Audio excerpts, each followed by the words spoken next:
And the only things I have to say right now to start this off, it's 2 names, Aaliyah, Boston. That's it. That might be one of the better performances I've seen in basketball all season long. Not just men's or women's, all of basketball. Absolutely dominant. We talked about the game when we did weekend winners in Robbie and Rexroad Friday morning. And one thing I said was, it's whoever's guards play better, because you would assume they would double Aaliyah Boston, which they did, but hey, that didn't matter for Aaliyah Boston. There's some highlights where she has 3 women on her. Doesn't matter. Still follows through in the paint. Yeah. Absolutely incredible performance. And 4 assists in the first half when they started doubling her too. So when she can pass like that, yeah, she's a problem. She's like, oh, okay, you're gonna block me. No worries. I don't have to score. I can pass the rock. Yeah. 4 in the first half. Pretty incredible, because I don't know if you remember this, but their game against Stanford last year to go to the national championship, the play was set up. There was just a couple seconds left, and it was set up for her to tip it in, and it just barely rolls off the rim. It's a bad bounce. And it's those images you see during March where there's just so much emotion on their face, right? Your season's over. And Holly Rowe did a great interview with her post-game. And she's like, this time the tears are for something different. You're finally getting to go to the national championship. She was the player of the year. Dawn Staley, her coach of the year.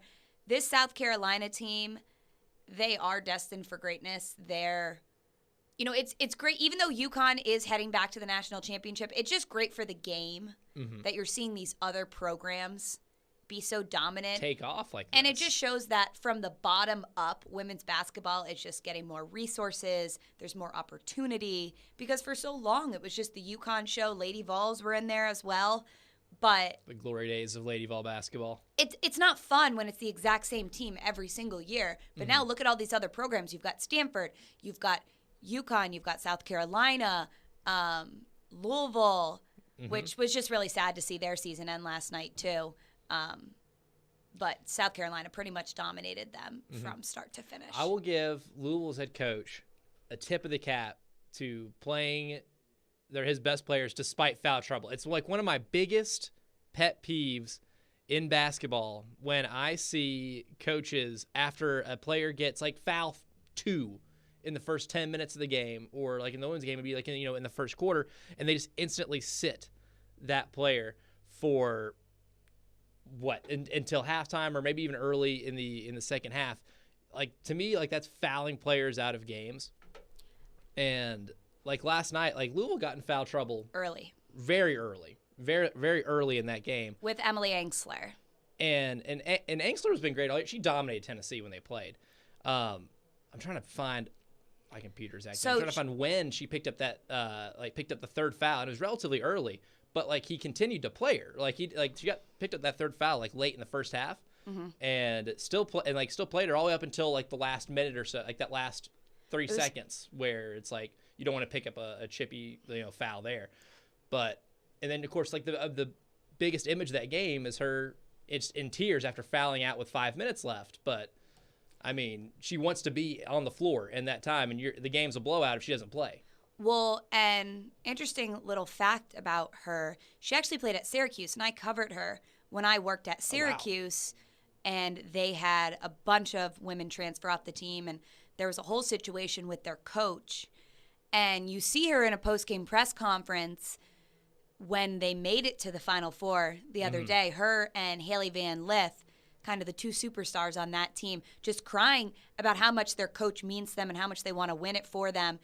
And seeing her foul out yesterday was just really, it's always really sad to see when there's about 5 minutes left in the game, and she was completely dominating, and without her in the game, their guards weren't playing well.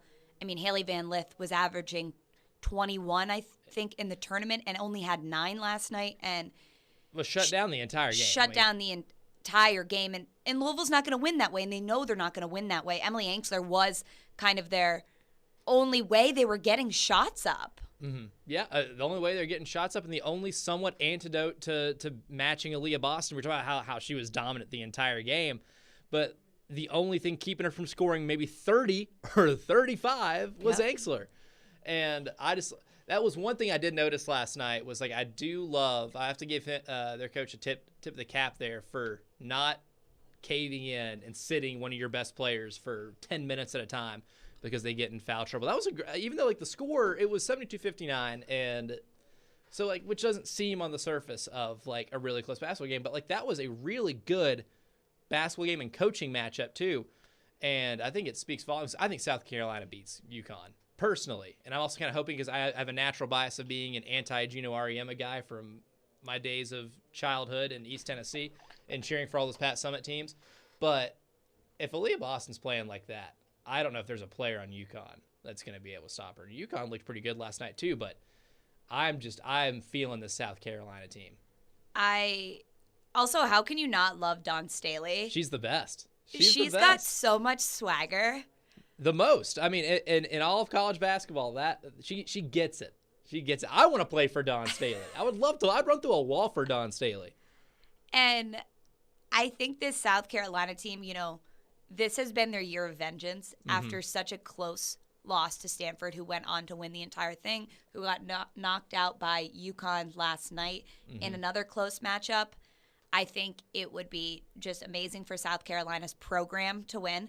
I would like to say, though, their last loss was right here in Nashville to the Lady Kentucky. Wildcats, Kentucky Wildcats. The team that talk about making just a run at that time. That Kentucky team beat Tennessee, then beat that South Carolina team to win the SEC championship game. And that's another good part of the case study. It's if you get upset in your conference tournament, is it the worst thing in the world? See, I don't think it is. South Carolina, to me, has been the best team in women's college basketball all year long. And they've lost a couple fluky games. The Kentucky game was weird. Kentucky was just on a roll. Yeah. I don't think anyone was guarding Ryan Howard or could guard her for the last 2 months of the season. And then they had that one weird loss against Missouri early in the conference season, which should have never happened. Yeah. South Carolina, I think, lost by 1 maybe. Yeah. That. 1 or 2. A very fluky game. But the last 2 years, the South Carolina team's only lost a handful of games, and sometimes it's you just get them on a bad night. The Final Four last year, and that loss that they had against Stanford, I thought they just caught them on a bad night because I remember watching that game and thinking South Carolina is a better team than the Stanford team is. I think if you have these teams play 10 times, I think South Carolina's winning at least 8.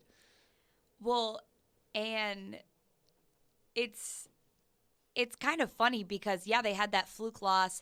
They lost to Kentucky, but listen, when it matters, if you lose your conference, we talked about that early. Look at Iowa. They won their conference championship. They were out in the first round of the men's tournament. And you see that a lot, right? You play all of these games. Look at Tennessee men's basketball. They won the SEC. Then they're out in the second round. You play all these games, and it's we're on top. And then, okay, well, you got to keep winning, right? You can't let it stop there because this is not what we play for. Yes, you play for your conference championship, but it's not the big picture thing if you've reached a certain status. If you reach South Carolina status, the SEC championship does not mean as much as what they're playing for now. And Aaliyah Boston, let's just remember, she's only 20 years old.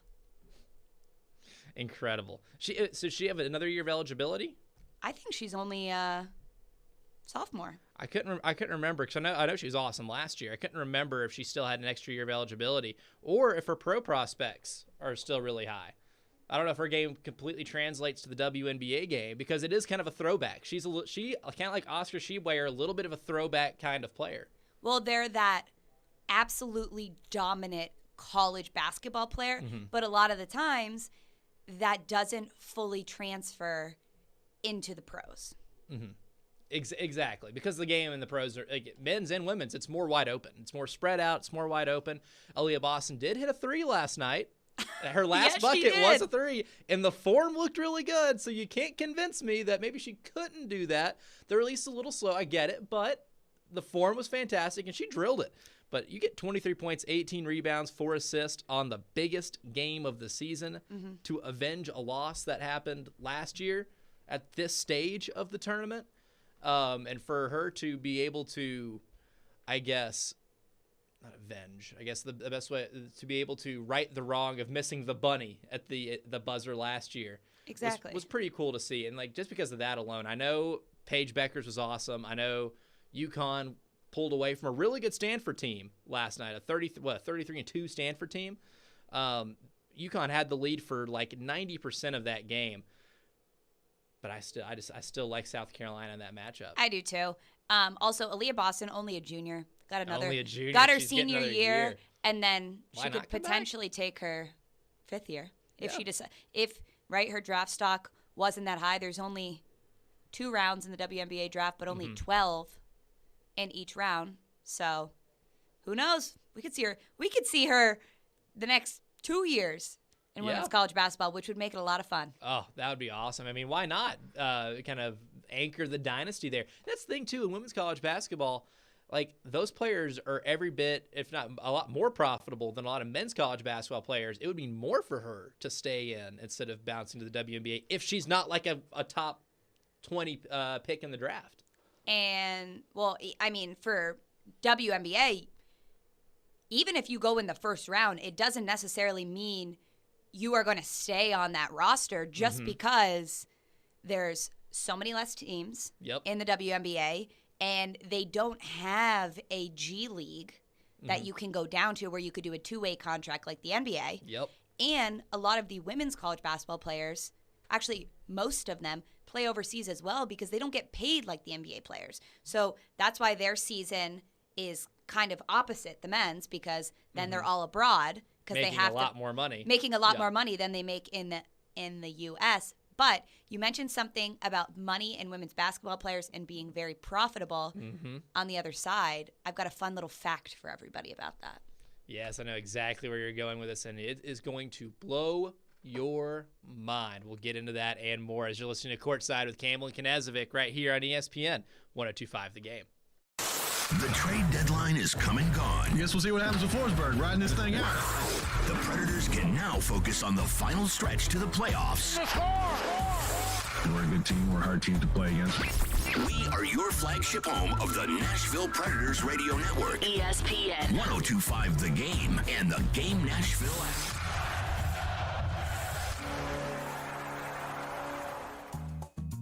Realizing Geico has over 85 years of experience saving folks money and providing great customer service is like realizing there's a crumb tray on the bottom of your toaster, and you don't have to keep turning the toaster upside down to clean it. How long has that been there? Hey, who needs some croutons? It's something that's been right there in front of you all along, like the dedicated Geico claims team available to you in the event of an accident to get you back on the road quickly, or realizing that baby carrots are just regular carrots that have been shaved down. I don't care. They're still cute. It's something you can't believe you never realized before. Like how Geico's 97% customer satisfaction rating means Geico is committed to providing the best service for their customers. Or how you can peel the top layer of tape off a lint roller and there's a fresh layer underneath. Marcy, wait till you hear about the lint roller. You mean how the handle is reusable? Wait, what? Trust. It's just one of the many reasons to switch to Geico. They're all right there in front of you. Third and Home is Germantown's bar with the ballpark.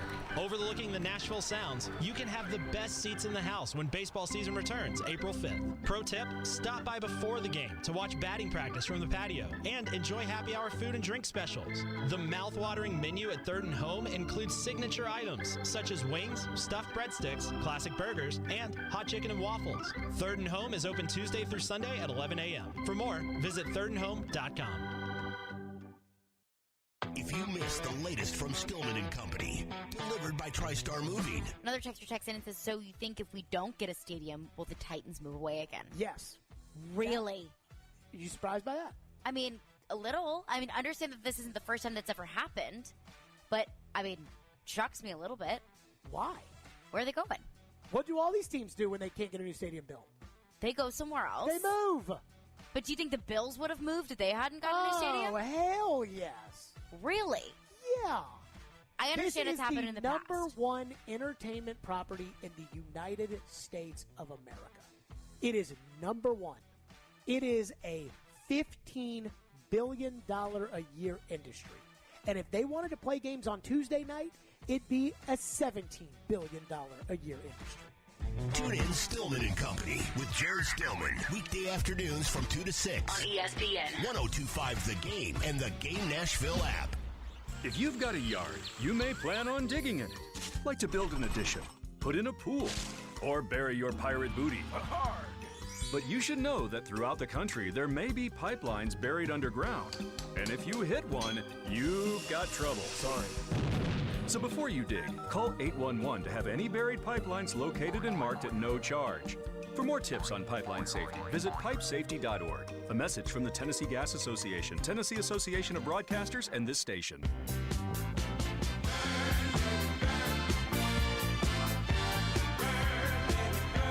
The NCAA women's basketball last night was on fire last night. It was incredible. 2 awesome games, 2 fantastic games. And we teased before the break another mind-blowing, inflammatory fact here is that last night was very profitable for a few of the players on the floor. Their tournament runs have been very profitable for them. We talked about Aaliyah Boston almost going 20-20 in a Final Four game, which is nuts.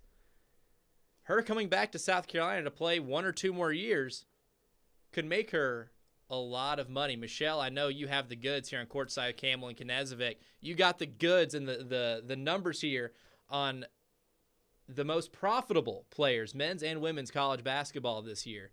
I know you definitely have some info here that might make coming back to South Carolina and building a dynasty a little bit more of a better option for Aaliyah Boston than bouncing for the WNBA. Well, and we touched on before the break that when you go to the WNBA, your contracts are not even comparable to these NBA contracts where you are just making millions and millions. I mean, if you're not a Sue Bird, a Diana Taurasi, where you're making millions of dollars off your endorsements with Nike, with Gatorade, with all these huge companies, that is where you make your money. And those are the top 5, 6 players in the sport. Like that's the elite of the elite in the sport. And people need to realize that if you are a women's basketball player in the WNBA, you're making like maybe $50,000 a year, maybe. If you're lucky, you're making that. If you are lucky. Like, I need to look this up after, but that is why they need to play overseas, because if you're just a six man on the roster, I think people think it's glorified. You're playing a professional sport. But, I mean, it's the same thing with women's soccer. The American leagues aren't as profitable. I mean, there's a woman who is on the U.S. women's soccer team, one of the most successful teams in American history, internationally. She makes $15,000 a year. She has to live with a host family. She is on the U.S. That sucks. You're one of the best in the world. It's just insane. So it's always been unfair. Yeah, it's like that's awful. Like to have to do, and like that's why Brittany Griner was in Russia, because the amount of money they make there. Like insane. I don't know why anyone would play in America. Like I'm gonna not age myself, but I do like to watch 60 Minutes on Sundays on CBS, and it's my most old man trait that I have. I love 60 Minutes. It slaps every time. And Sue Bird was on like 2 weeks ago, and she was talking about when she met with like one of the owners of those Russian teams, and he was just like throwing like millions of dollars at them to play. And she's like, did you ever play or anything? He's like, no, I just really love women's basketball. He was like a Russian oligarch. So like the money he had was obviously really shady, and he ended up getting murdered like a couple of years later. Like that's like caught up in some shady Russian stuff. And, but that guy just had was owning multiple women's basketball teams in Russia and was giving them millions of dollars. So all the stars in the WNBA in their offseason were playing in Russia because this dude was just offering tons of money for them to play there. Well, and that's the point. The reason Brittany Griner was over there, like you said, is because she was playing internationally. And obviously, I think she's all set now back in the U.S. and it's all figured out. But I hope so. They've kept that on the low, and rightfully so. So I have a question for you, though. Yeah. Don't you feel like a lot of their hands are forced to go over there and do it because they have to do it for the money because they're just not getting it here? They're not making enough money, yeah. But on the flip side, like if you're the WNBA and you have these top talented players that are going over there in situations that are coming up like this, now granted, this is, unseen circumstances. Right. But very unseen. Wouldn't you want to make sure that your products is staying in the United States and playing for the WNBA instead of like on a part-time basis? Bingo. You would think so. You'd want to protect your investment. You would protect your because food for thought. Exactly. Because imagine that because right now like Paige Beckers is already worth a ton. Millions. In millions in women's college basketball right now. She whenever she's eligible for the draft or wherever she declares for the draft, like she will be a top 5 pick. Imagine before she gets to play a game in the WNBA, goes to play overseas in a league that's going to pay her a lot more, and she like tears an Achilles or has to miss an entire year or like is never the same after that. Then you would have wasted your own investor, your own like prize player, because they had to play somewhere else. That'd be like, like LeBron misses an entire NBA season because he was playing in, I don't know, Russia and tore an ACL and couldn't play for an entire year. And you miss an entire year of your best player, your biggest star, because they had to go overseas and play. Like, you're having to play twice as much.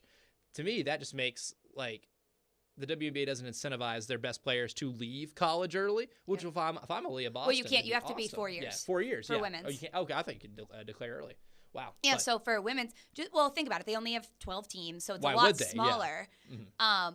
But bringing this back to the NIL, for women's basketball, it just shows you need to invest at a young age. You saw the Mamba Academy that Kobe had set up with Gigi, his daughter, Haley Van Lith out of Louisville. She was a part of that program. When you invest at a young age, it's not just the flip of the switch. You can't just be like, okay, put the WNBA games on every ESPN network, because there's a big argument between, okay, well, is the audience there? Right? Is there an audience for this game? Which we have seen. The March Madness, this is the first year they actually got the March Madness moniker like brand, on the floor. Yeah, brand of March Madness. It used to only be the men's tournament. But this is the first year they actually got the March Madness brand, and the numbers have significantly jumped. So it's showing that, yes, there is an audience for this game. And if you take a look at all of the teams that are in the Final Four right now, you have big programs. So on the women's side, brand names. On the women's side, South Carolina, UConn, Louisville, Stanford. On the men's side, Duke, Kansas, UNC, Villanova. All huge college basketball programs. Massive. ESPNW, which is their women's side where they highlight women's sports on Twitter, posted something this week, and it said the highest NIL value from the men's and women's Final Four players.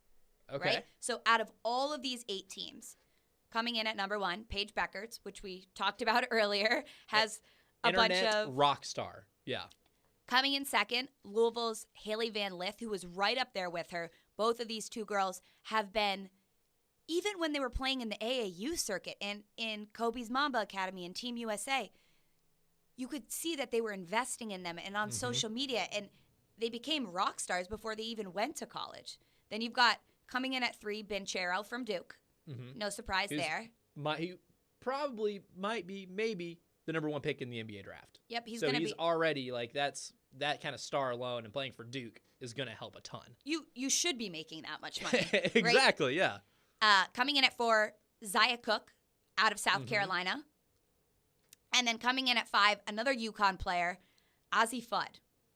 So that is really 4 women and 1 male athlete. Incredible. So these companies that want to invest in women's basketball, they know that it is an investment and they see it in them. Yeah. So, I mean, I think this is absolutely amazing for women's basketball. I think that, like, a player like, I was actually surprised Aaliyah Boston wasn't on this list. I was very surprised she wasn't, because she's the best player in the sport. The unanimous player of the year. Every single player of the year award, she won. She could possibly win.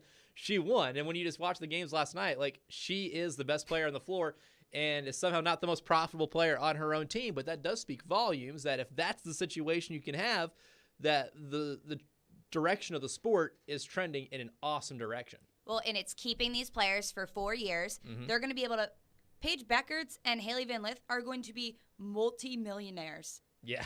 Before they even get to the WNBA, and are going to make more money off those NIL deals than they would in the WNBA. Yeah. So it's like your star is at its highest and it's at its best at the college game, which for the college game is fantastic. Fantastic. It really sucks for them once they have to get out. But at least like the women's college basketball game has never been better, and the quality of it is only going to get better because of these kind of opportunities that are now being invested in them. Like, could you imagine Pat Summitt coaching in an NIL world where she got to keep some of the best players or she already Candace kept Parker? them, but like how, like, I mean, it would be a little scary. It'd be scary, yeah. And then there's another flip of the coin too. It's like with her, and I know Pat Summitt would, because Pat Summitt is the greatest coach to ever live on the planet. Yep. But how much harder is it for them if other teams also invested in their programs like that too, the way they kind of are now?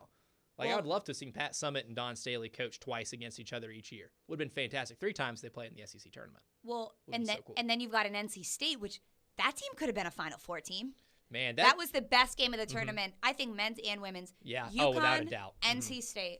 And it's poor NC State, man. They're snake bitten. They haven't been to a Final Four since it was like 2008 or 9, something like that. I can't remember. Like, I remember seeing that and being mind blown because that's a historically really good basketball program. The Fighting K-Yows. And second surprise that, like, I thought they went a couple of years ago, but they're just snake bitten. They lose like the Sweet 16 or Elite 8. They can't get past that little hump right there. And I was hoping they would against UConn so bad, but Paige Beckers wouldn't let them.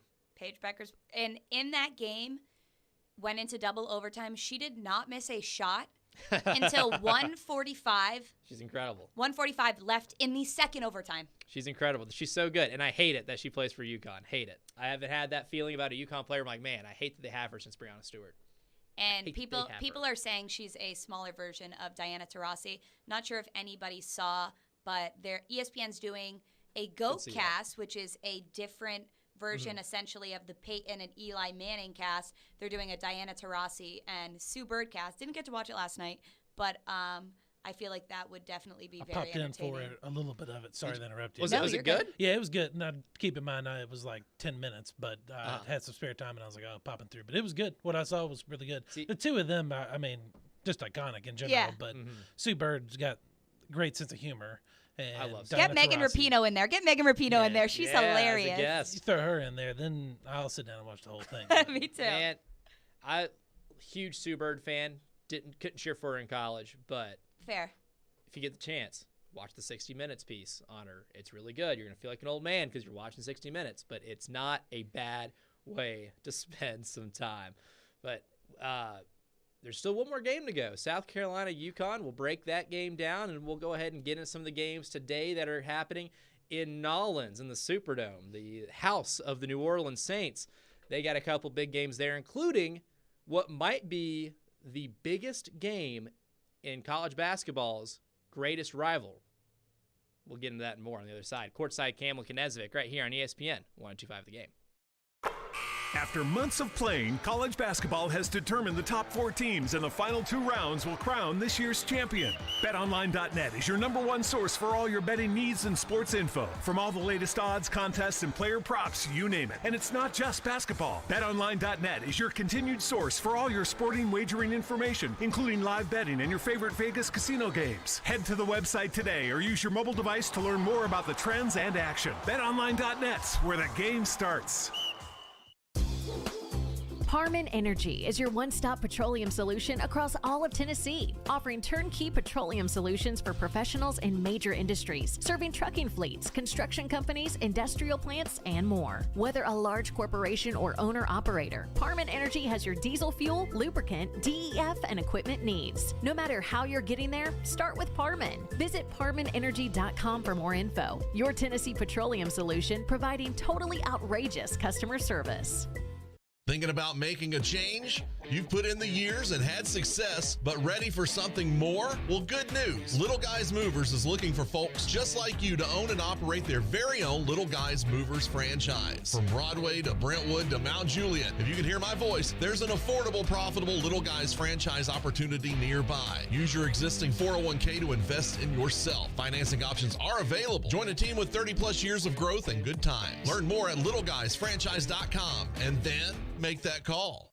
Joe Rexroad here for FanDuel Sportsbook, letting you know right now FanDuel is giving new customers a $150 instant bonus guaranteed. That's right, you get $150 in bonus site credit. All you have to do is place your first bet of $5 or more. We are down to the final 4 in the NCAA tournament. You want to get into the rest of the bracket, you can choose from money line, totals, prop bets, so much more. I have a feeling, even though Villanova is not as talented as Kansas, I think Villanova gets it done. Maybe Villanova-Duke. You do whatever you want to do. Just know that when you join today with promo code Joe102, you can place your $5 bet and score $150 in bonus site credit guaranteed. That, again, is promo code Joe102 on the FanDuel Sportsbook app. You must be 21 or older and present in Tennessee. First online real money wager only. $10 first deposit required. Bonus issued is now withdrawable site credit. Expires 14 days after receipt. Restrictions apply. See full terms at sportsbook.fanduel.com. Gambling problem? Call the Tennessee Red Line, 800-889-9789.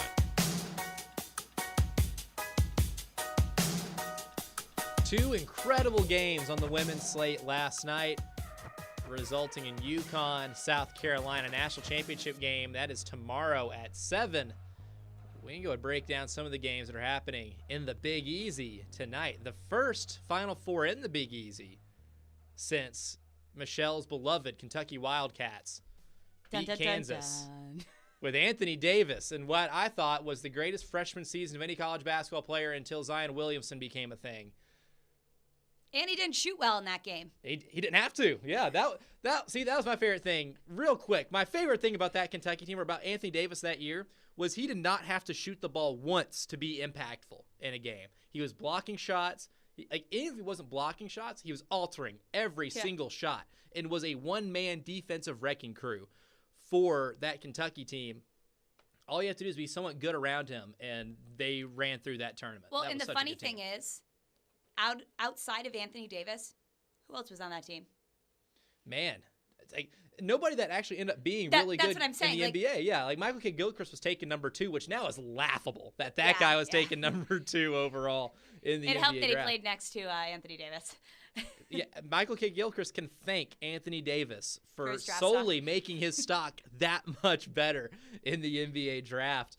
But, I mean, outside of that, I think Deron Lamb hit a couple threes in that game. Terrence Jones was solid, but none of those guys were NBA players. Like, were really good NBA players. You know what I'm saying? Like, Anthony Davis was an absolute stud.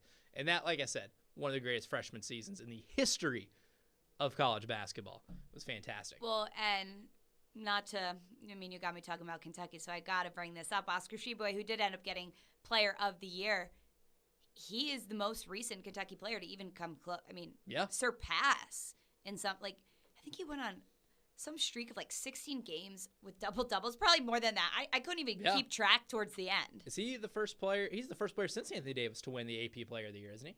I think Anthony Davis swept those awards back in 2012. No surprise. Yeah, no surprise at all. Having a little trouble in LA over there, him and LeBron, who might not even make the playoffs.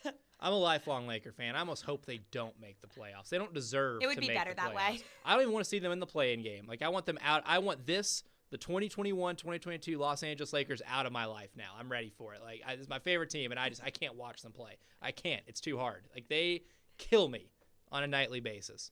They're awful. Better start producing Space Jam 3. He might as well, because that's going to be more of a success than what this team's going to be doing, and you're more likely to be doing that in June than playing basketball. So that's where that team is right now. But going back to the Big Easy in the Superdome tonight, starting at 5:09, Villanova, Kansas. Kansas, the only team from that Final Four. Jared's season. cheering behind the glass because he's like, I actually picked them and I'm winning my bracket. He is going to win so many bracket pools if Kansas ends up winning this whole thing. Let's do it, Kansas. And I think they easily can.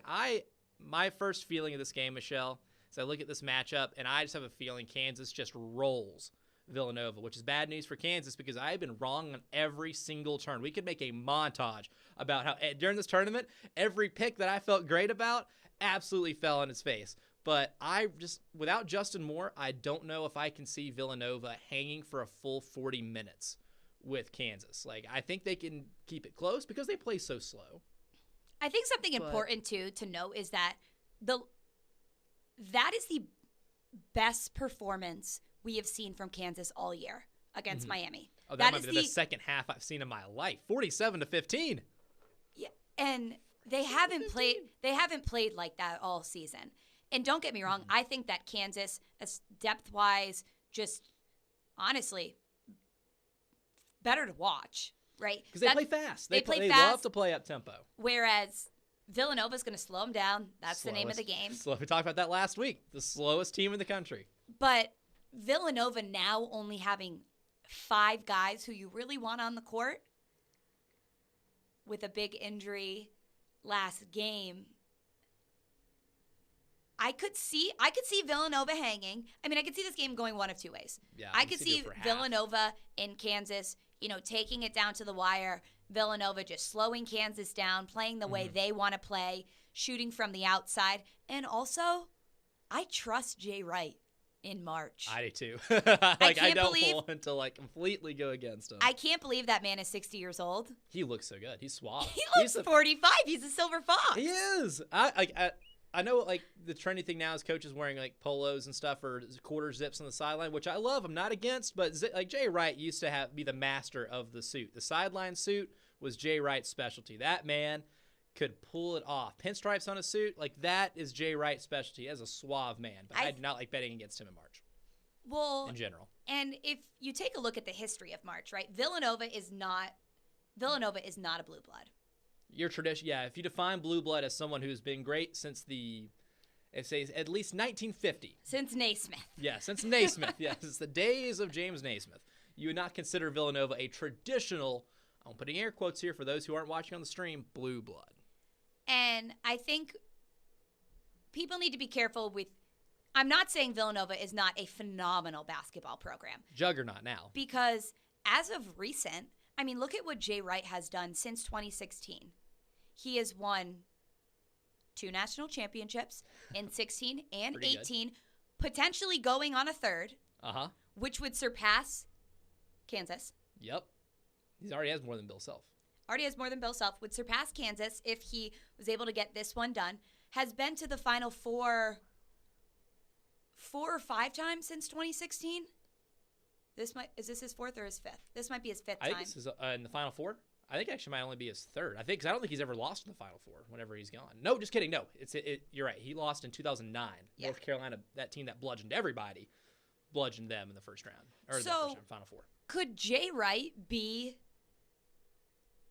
I mean, you look at K, this being his last tournament, right? As he's closing his door, could Jay Wright be the next? I don't want to say the next K because what Coach K has accomplished really has been truly amazing. But, okay, he's 60 years old. He's going on his 3rd national championship. I mean, it's really possible. And here's the thing that I like about Jay Wright, too, is the way some of his teams have kind of, when I think the word revolutionized, I overuse it a lot. But, really, he was on the forefront of the 3-point revolution in college basketball, especially as of late. Starting in 2014, he has never had a team that shot less than 42% of their shots being threes. Never has. Coaches also are still kind of reluctant to having shot portfolios that are that 3-point dominant. And this guy has been doing this for almost a decade now, where they're hoisting up at least 42% of their shots. Because I still think he's 45 years old. Yeah. He's embraced the 5-out 3-point shooting attack offense that we see in the NBA. He embraced that at the college game, and that won them since 2014 when they started doing that. They've won 2 national championships. And you want to know what else he's embraced? Or should I say what he hasn't embraced? The one and done. Yeah. I mean, he's recruited some really good talent, and they don't stick around. I think the biggest recruit he's gotten in terms of just 24/7 star ranking or ESPN ranking or whatever was Javon Quinterly. Quinterly didn't play more than 11, 12 minutes a game and bounced for Alabama after a year. It's a different kind of program. They still keep guys for 3 or 4 years. Which is rare now. It's so rare. Which is rare because with the transfer portal, with the one and done, now with NIL, which is, we haven't really been able to see the impact of that yet just because it is so new as far as players transferring. Hey, I might be the 6th man at Villanova, but what if I could go to, I don't know, a big American Conference school and be their number 3 guy and make a crap ton of money for an NIL deal. That's a really good point too, is that we are in the golden age of player movement in college basketball and college athletics in general. You can say that again. But my God, no one leaves this Villanova program. It's almost like this really cool exclusive club that you have to earn your way on unless your last name's Arcidiacono and your older brother won you a national championship and that guy's on the team, which he's going to have to play minutes today. He can't just play 6 or 7 minutes in this game.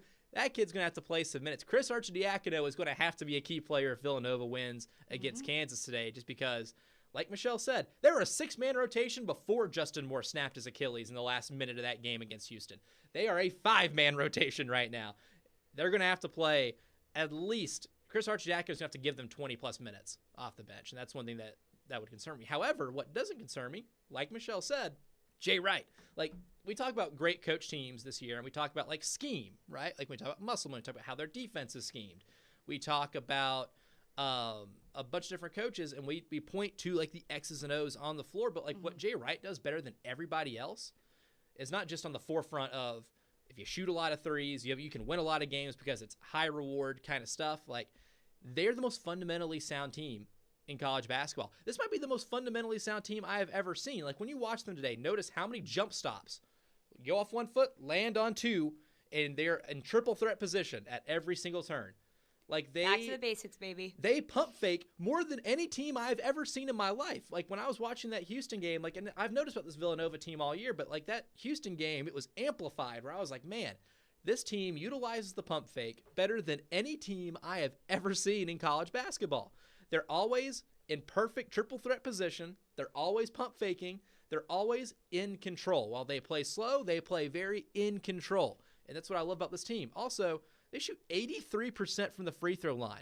That's the greatest percentage of any team in college basketball history. This is the greatest free throw shooting team in the history of the sport. They are so fundamentally sound, and that's X's a coaching thing. Yep. Yeah, that's coaching. That's a Jay Wright thing. That is a fundamental coaching thing. These guys are coached so well to do everything right. Like, I saw somebody take a video during their shoot-arounds. They're doing drills, jump stop drills in the lane. I mean, and they're doing it perfectly. Every single person, take a couple dribbles, jump stop in the lane, looking triple threat pump fake. Like, they are so in control. They are so well coached, and you can see a difference. While to the, I guess, casual viewer, it does look a little boring, looks a little methodical, because they will milk about 20 seconds of that shot clock every single possession. They are always in control, and that's remarkable. Elijah, I pulled up, if you go to the marchmadness.com, which I think is awesome that they have this set up, because you can see all the games, and I pulled it up right in front of me just to take a look at when Villanova played Houston. I thought Houston was going to win the entire tournament. Houston coming off that Arizona game, they were the best team in the country at that point. Yep, because they beat who I thought was the best team still in it. Arizona. Okay, let's take a look at Houston. First game, they played UAB, 82 points. Then they played against a good UAB team. Yep. Then they played Illinois, not a very good team. Chattanooga should have won, but that's besides the point. That makes me so mad to this day. 68, scored 68, then scored 72 over Arizona. Villanova held Houston to 44 points. 1 of 20 shooting, and that was part bad luck from Houston, but also Villanova's so good defensively. They're a great perimeter defense. Justin Moore will guard your best player and keep them from getting comfortable three-point looks. That's how you go 1 for 20. Is because they play the defense they do that. It's not just in control, but also has one elite perimeter defender who can guard your best player. Kyler Edwards couldn't get a good look all day. Jamal Shedd couldn't get a good look all day. Justin Moore was everywhere. And in the last minute of that game, Justin Moore tore his Achilles, and now that leaves Villanova without their best defender and a man who played a large chunk of their minutes having to guard Kansas, who has several good guards and actually might be the deepest team remaining in the field. How is that going to fare today? We'll discuss that on the other side. It's just in the Courtside with Campbell and Knezovic right here on ESPN 102.5 The Game. Markdown Madness is almost over, but Electronic Express is still bringing slam dunk deals. Watch the finals with 4K TVs from Samsung, LG, Sony, Hisense, TCL, and more. We've also got huge savings in every department: computers and gaming, smart home, housewares, mattresses, and more. Plus, save up to 40% on all appliances with up to 36 months free financing. Shop in-store or online with free express delivery on most items. Experience Markdown Madness at Electronic Express. We make it happen.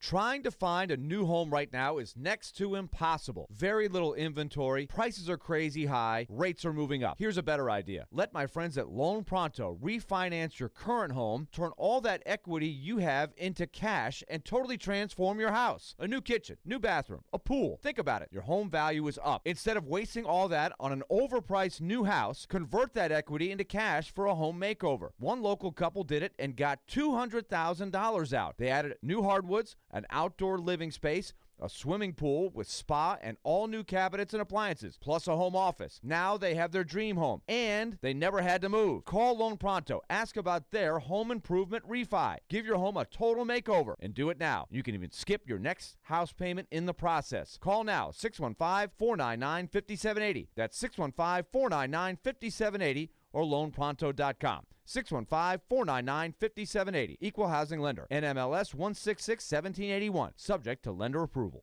Come float at Float Horizon in East Nashville. Come float to relax, recharge, renew. Float to boost your mood and enjoy a pleasant afterglow that lasts for days. Float to escape or meditate. And come float for half off with Nashville's best deal of the week. Experience a 60-minute float session for just $39.50. Go to thegamenashville.com/deals to get your float on today. Lay back and experience the wonders of true relaxation at Float Horizon at 1012 Russell Street in Nashville and floathorizon.com.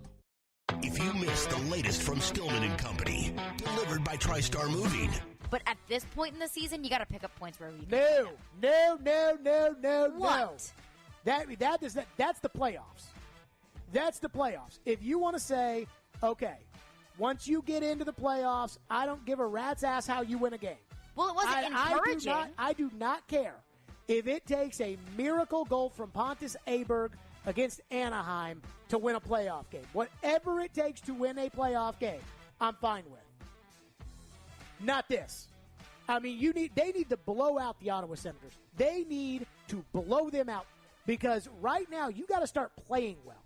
And I'll give the coach credit in his buzzword coach talky kind of thing where he's saying it's not a must win, it's a must get back to our identity. Tune in Stillman & Company with Jared Stillman. Weekday afternoons from 2 to 6. On ESPN. 102.5 The Game and the Game Nashville app.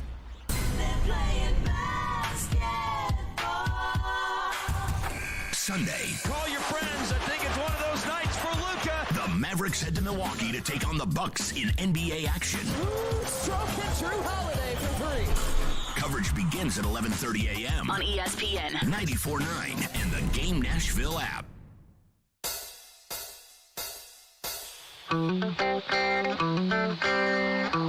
It's Final Four Saturday here at Courtside at Campbell and Knezovic right here on ESPN 102.5 The Game. I'm Elijah Campbell.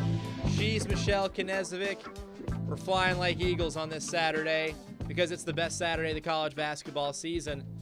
We're breaking down Villanova, Kansas, and we'll soon, in this segment, get to the greatest chapter of the greatest rivalry, in my opinion, the history of sports. That's the dessert. You got to wait for it. That's the dessert. And that is, you don't want to miss that because that's going to be a thriller today. But Villanova, Kansas, we talked about how in control Villanova is at all time, how great they are when it comes to coaching, how well coached they are. This Kansas team offensively has been really good. That's been the strength of that team all season long. David McCormick is a mismatch problem. Usually Kansas the last decade or so has been really good with their forwards. They run their offense through their forwards. But this team is led by Ochai Agbaji, probably the best small forward, not named Keegan Murray in the country. And they are deep when it comes to guards and forwards. Jalen Wilson, another 6'8 guard/forward, a combo forward, if you will, out on the wing. Remy Martin, the transfer from Arizona State, who was a preseason All-American just 2 years ago at Arizona State, has now finally been healthy and is actually giving them minutes. Christian Brown, another guard who's going to be a NBA draft pick. I don't know where he's going to go. Probably early second round from a lot of mock drafts I've seen. But then they bring guys off the bench. DeJuan Harris has been awesome this year off the bench for them, is in the top 250 in assist rate whenever he's on the floor. Jalen Coleman-Lands, a guy who's on his fourth school, a very seasoned college basketball player, gets a lot of minutes off the bench. Another guard, Joseph Yusufu, a transfer from Drake, who's who's played a lot of classic or big college basketball minutes, logged 33 games this year. He is a key part off the bench. This Kansas team is deep. So, Michelle, what I'm going to ask you here is, with Justin Moore's injury and with Kansas being the deepest team remaining in the field, if you're a Villanova bettor or fan, how concerned should you be that Kansas's depth and speed makes for an awful mismatch they can't account for? Well, I think I think we're going to be able to see that early. Right? I think we'll be able to see how this game's going to go pretty much in probably the half of the first half. If Kansas is up early, I don't know if Villanova can climb back. Mainly because the depth on their team. And this is something we've talked about all year. They have been playing basketball now for so long. And what makes this tournament so special, but also so incredibly hard, is the amount of games you're playing, the quick turnaround. You're traveling. There's so many factors that go into it. It's tough. And we were just talking about this with Jared. I really wish Moore was playing because he's a 34-minute player for them, right? He is one of their best defenders, like you hit on. But Villanova really only has 6 guys. It was such a short rotation before that. If Moore's out, these 5 guys better have the game of their life. Yeah. He's fine. And if they're even able to do it, then those 5 guys got to turn around and either play Duke or UNC in the national championship. So Elijah and I watch a lot of hockey working with the Preds over here. So playing with a man down essentially is never a good thing. And if that's what you're doing and you're playing Kansas, sorry. It can be brutal. It's like, and here's like one of my favorite things about KenPom is they have this. They have like different depth charts on the player pages, and it gives you an estimate of the amount of minutes a player plays at the position for each team. So it has estimated Justin Moore's played 69% of Villanova's possessions as a shooting guard. Well, it's like, okay, well, that's still a lot, but like you can account for 31% of your other offense at that position, right? Well, Justin Moore is also the only other player on this team that has played point guard. Colin Gillespie has played 88% of the minutes at point guard for Villanova this year. And when he's not playing point guard, Justin Moore is, and played the other 11 minutes or 11 to 12% of the minutes for this Villanova team. This guy, like, he plays 35 minutes a game. That's a lot. Like, Chris Arcidiacono is going to have to play a lot. I mean, he's playing the whole game.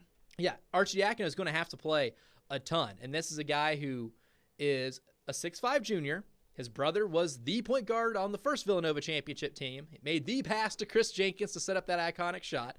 But little Arcidiacono has only played 11% of the minutes at shooting guard this year. He's going to be asked to play a lot of that. A lot of that. Now, Brandon Slater comes off the bench. Like, he was the 6th man on this Villanova team. He is going to be the 5th man. It's going to be a starting 5 of Colin Gillespie, Caleb Daniels, Brandon Slater, Jermaine Samuels, Eric Dixon. Those 5 will be on the floor almost the entire time. Probably the entire time. It's funny because if you look at Villanova's player stats, it's like 27 minutes, 25 minutes, 34 minutes, 34 minutes, 29 minutes, 29, and then it's like 9, 6, 3, 2, 4. Whereas if you look at Kansas, it's a little bit more spread out. You got 30, you got 12, you got 8, you got 20, you got 21. Like you said, just a lot more depth on the team. But I will say this. I know we touched on this earlier. When Kansas played against Miami, that was the best performance as a team, shooting an absolutely phenomenal performance. That second half was probably one of the best shooting performances we have seen. Oh, yeah. This entire tournament, that might be the most explosive offensive performance we've seen in a 20-minute stretch. Can they keep that up? Or we've also seen them earlier this year, where I know they're a different team now, lose to a Kentucky by 20-plus at home. Yeah, there's two sides. There's two sides to this Kansas team. So if they come out and play like that last game, coming off that Miami game, I think they roll over Villanova. But if Villanova is able to hit their threes, slow them down, hold them, not allow them to shoot as much, run the game, control the game. If Villanova is able to do, like I said, I know them missing more is a huge factor into this game. Loss. But if they're able to have some of their bench guys step up and be able to fill in somewhat, just stay afloat, I think that Villanova could do it. They have a puncher's chance. They have a puncher's chance of pulling it off. And then the game right after that, Michelle, we'll go ahead. We'll give you a quick yes or no question, which our journalism teachers are rolling in the graves they're not in yet if they hear us ask a yes or no question. Before we go to the break here, this Duke-Carolina game, could this be the most watched game in the history of college basketball? 100% yes.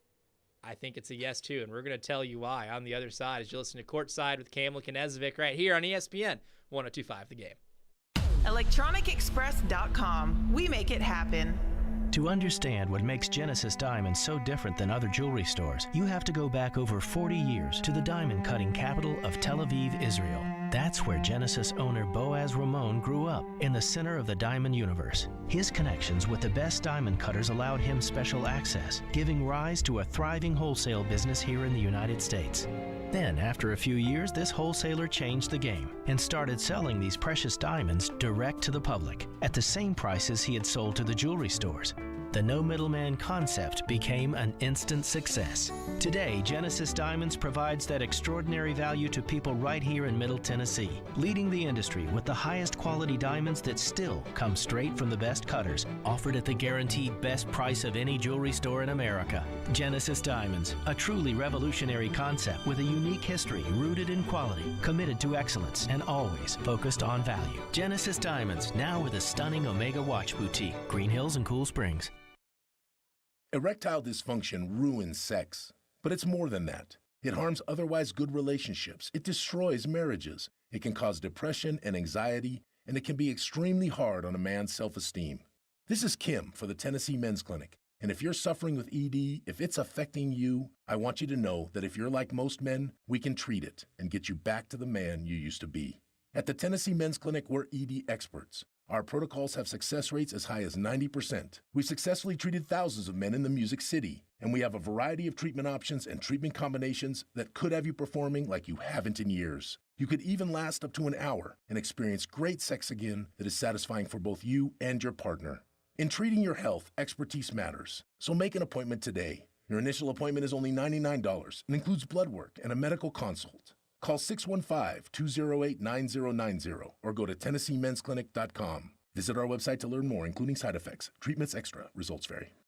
If you missed the latest edition of Preds Insiders. But to me, it's all about Cale Makar and Roman Josi. And, I think far too often this award has basically turned into, all right, which defenseman has put up the most points if you're an offensive type defenseman? Which, by the way, if that's the way it's voted on this year, if you're Roman Josi, you're liking your chances at this point, but it should be so much more than that. It's supposed to be about the best all-around defenseman. And the thing that really stands out to me about Makar and Josi and Hedman and Fox and all these guys is they can play in their own zone. Roman Josi, he's getting a lot of attention and accolades for his offensive play right now. Deservedly so, he should, but he's also been pretty darn good in the defensive zone as well. So Roman Josi, 81 points, 4 points away at this point from the franchise record. Search Preds Insiders today on your favorite podcast platform. The newest edition releases every Monday at 6 on ESPN, 102.5 The Game, and the Game Nashville app. Hey, it's Jared for TriStar Moving. If you're looking to move, you need to give my friends at TriStar Moving a call. At TriStar Moving, you'll get 5-star service throughout the entire process.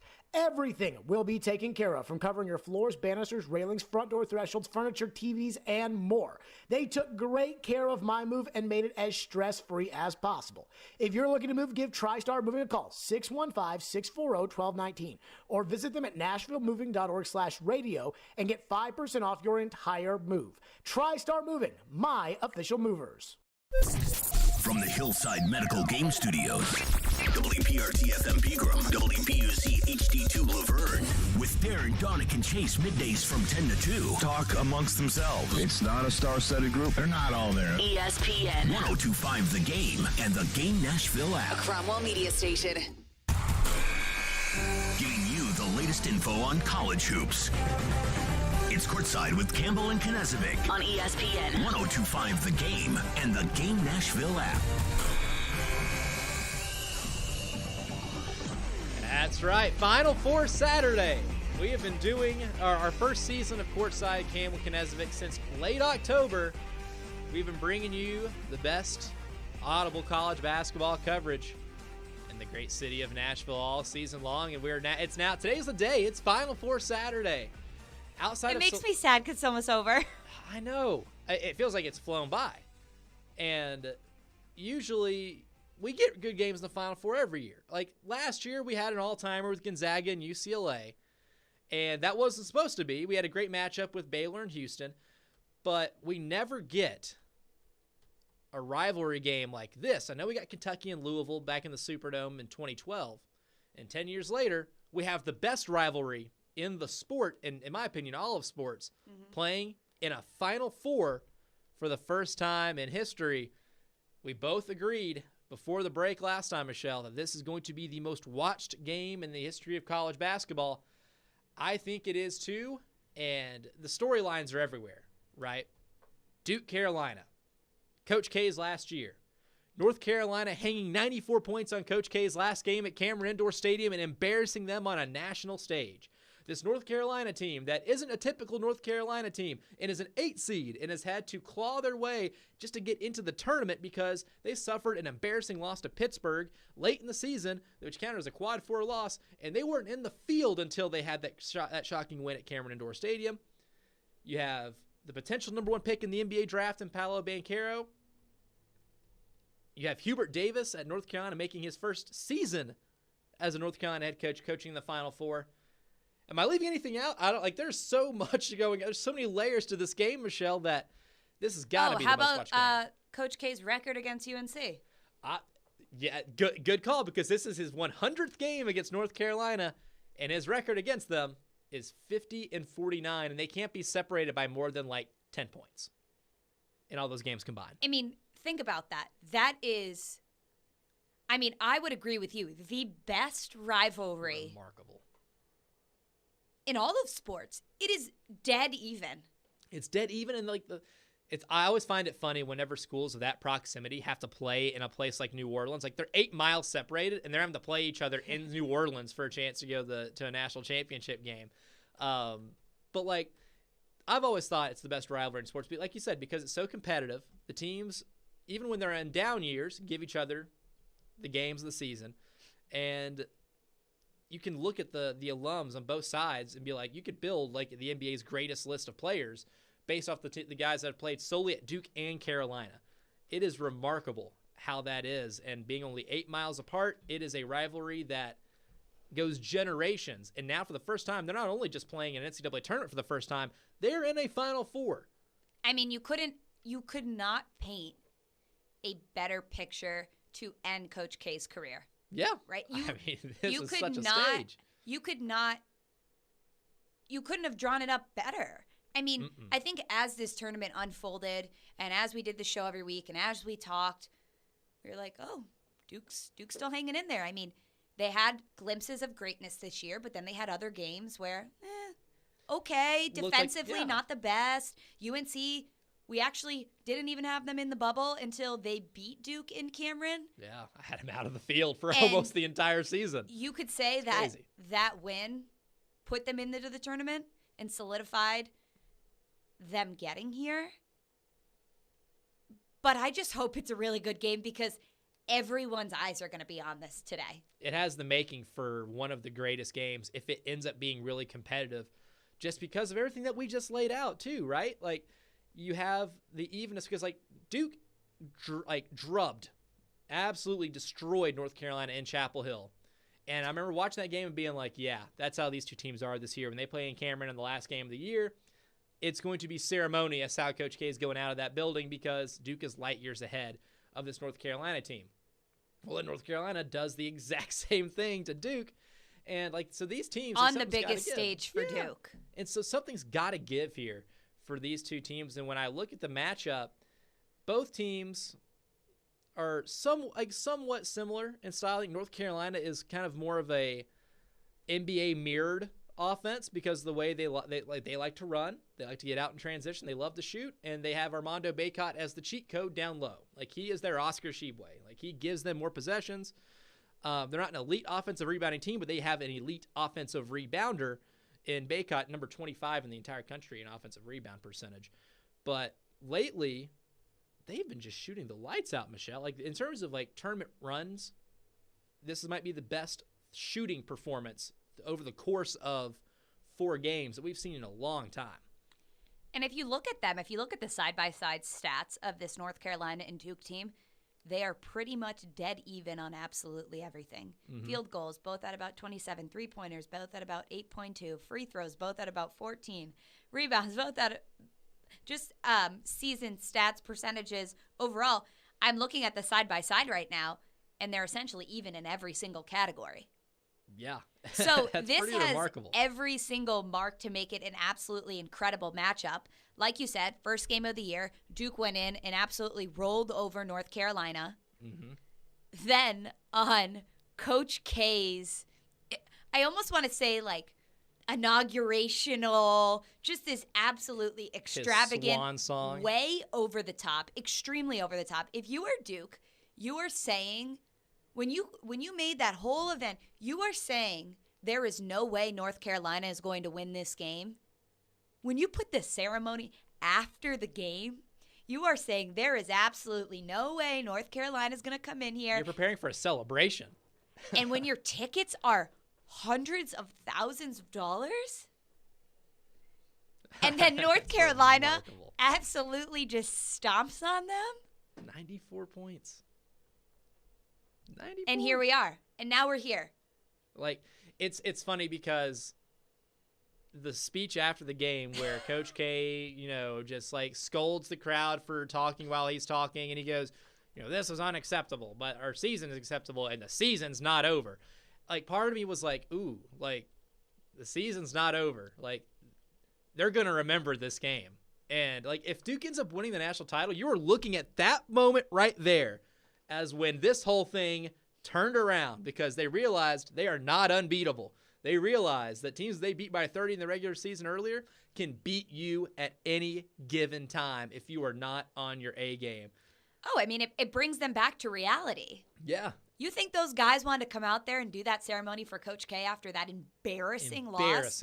After the amount of alumni, the amount of incredible college basketball players that were in Cameron that night?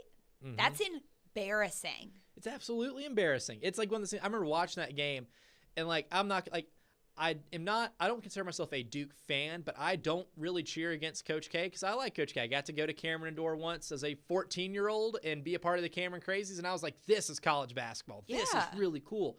So I've always had I'll say like a love fest, but I've always really liked Duke, You've always had a soft spot I've always for had Coach a soft K, spot Elijah. for Coach K, yeah, and all of the rhymes with swooshy looking players they have every year, because there are a lot of them. But like, and the reason that their college basketball's villain is also another thing that I enjoyed. And I remember watching that game and almost feeling slightly embarrassed because of the way Duke got beaten, the way they were getting dragged on Twitter. They were getting made fun of everywhere, and rightfully so. You can't have that kind of extravagance, this ceremony, and get dog walked like that out of your own building. But I do remember sitting there thinking, whenever he's like, the season's not over, being like, maybe this is where they make the run. And then I go on to pick them to lose in the second round to Davidson when I made my bracket out later on in the year. Yeah, I had them losing to Davidson too, and then Davidson didn't even win. Jeremy Gover on Twitter said he disagrees. You could write a slightly better script to end Coach K's career, and that would be a national championship game. Well, you could. Yes, of course. Obviously, but yes. We are saying this they're on game, the same. Actually, Jeremy, technically no, because they were on the same side of the bracket. Yes. So technically no. If they could have met in the national championship game, all hell would break loose. It's already breaking loose in the Carolinas now. But it's funny. There's a really good analogy that was made, because like this is going to be an emotional game for both of these teams, right? Like they both teams have had players and coaches say that we're preparing like it's any other game, like we want to win the national championship, yada yada yada. But like the fact they're playing each other at this stage is significant for everyone involved, and they can tell us that it's not, and we know they're lying. I mean, everyone's BS radar has to be broken by this point because of the abuse it took from them saying that. It's like a really funny analogy that I heard. I think it's from Ryan McGee. He was like, people talk about the Miracle on Ice with the United States beating the Soviet Union, a big emotional game, and it almost feels like that was their championship, but it wasn't. They had to turn around and win a gold medal game after that. That was only to get to the gold medal game. This is going to be an emotional slugfest for both of these teams, and they have 24 hours to turn that euphoric feeling off and then play the winner of Villanova and Kansas afterward, because there's a bigger prize attached to it. But Elijah, I completely agree with that. And I think people are also, yes, this is a basketball game, but you have to remember, for these two teams, they still have another game after this. And the amount of emotion, the amount of pressure. I mean, if I was on that team, I wouldn't even be able to look at social media. I wouldn't even be able to turn on the TV. The amount of pressure that these young men, I mean, even the coaches, you look at it too, of kind of the way I look at it, especially in this rivalry for Duke and UNC, is that this is Hubert Davis' first year as a head coach of North Carolina. And you can take a look at North Carolina and say they're a blue blood and say they have a great program, but he did not have that great of a team this year. At the beginning of the year, this team did not look, and he got them. They did not look like even an NCAA tournament team. We didn't even have them in the bubble until March. Now they have made it to the Final Four. We were trying to figure this out, and if anybody knows, text us in, tweet at us. Has a first-year head coach ever won the national championship? I know they have gotten to the Final Four, but I don't know if any first-year head coach has ever actually won it in their first year. And then you look at it, it's Coach K's last year. And it's almost like if UNC wins, you're kind of like turning the page of like the old coach generation into the new one. But did you find somebody who has? I thought it was Kevin Ollie, but Kevin Ollie won it in his second full season. Okay. He did have one full season before that. UConn. Yeah, UConn, yep. And when they beat Kentucky, that was Kevin Ollie's only second full season where he coached them to a national championship. But that was my hypothesis, but it is not true, so we're still looking.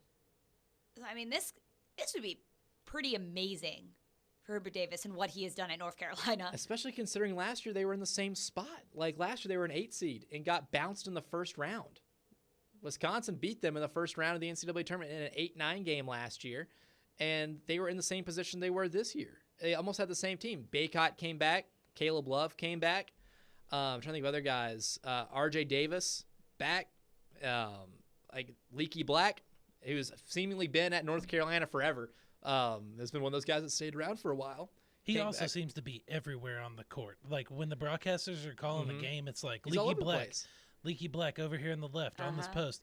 And it's like, man, this guy just like, he has incredible speed. He's just everywhere. It's also amazing. Manic. Yeah. Brady Man, and they got transferred from Oklahoma. So like Hubert Davis, who has the sickest hair and beard combo with the headband. I mean, this man looks like a genetic mix between Grizzly Adams and Larry Bird. It is hilarious, like what that man looks like. But he's become an incredible player for that team. Like all those guys that we've named have gotten better as the season goes along, and now they're at a point like Hubert Davis has found the style they like to play the most now. Early in the season, they only shot about 36% of their shots as three-pointers. In this NCAA tournament, they're shooting at like about 42-43% of their shots for threes now. They have upped their three-point rate by like 7 percentage points. That is remarkable. Hey, if you're making threes, why not, right? Exactly. And we saw that strategy alone brought them out against UCLA. That game against UCLA, they don't win that game if Caleb Love doesn't hit 4 threes in the last 2.5 minutes of that game. They don't win that Baylor game if Manic doesn't have about 25 points before he gets to flagrant and gets kicked out of the game. He had like 26 points and he played 22, 23 minutes. Yeah, that was such a actually turning point. Yeah, like you could have easily seen if Baylor shot a little better. Baylor shot a ton of threes to get back in the game, but they had open looks in overtime too, where Baylor could have easily made it out of that alive. You know. Like this has been such a roller coaster for this North Carolina team. For them to even be in this position is quite remarkable.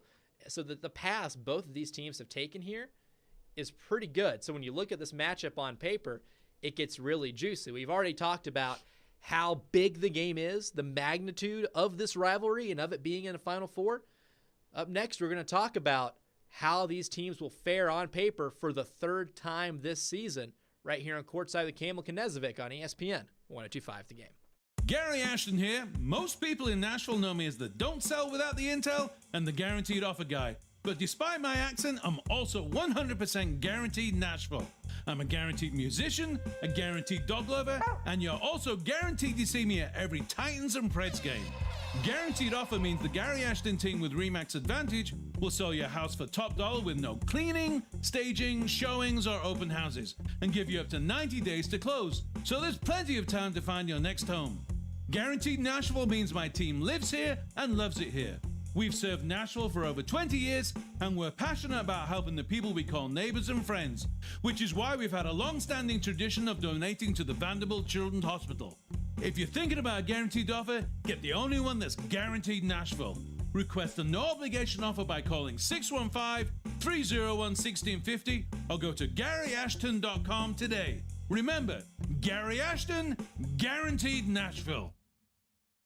You know it's going to happen, and when your car needs service or repair, remember Mitchell's Mr. Transmission on Gallatin Road, just north of Briley Parkway. Now here's Jim Mitchell. At Mitchell's Mr. Transmission, we also offer free towing with any major repairs. If your vehicle has a breakdown and you should need any type towing, towing is available through Dad's Towing Service. Dad's is a professional towing company in Nashville that provides all types of towing and recovery, 24 hours a day. You know it's going to happen, and when your car needs service or repair, remember Mitchell's Mr. Transmission on Gallatin Road, just north of Briley Parkway.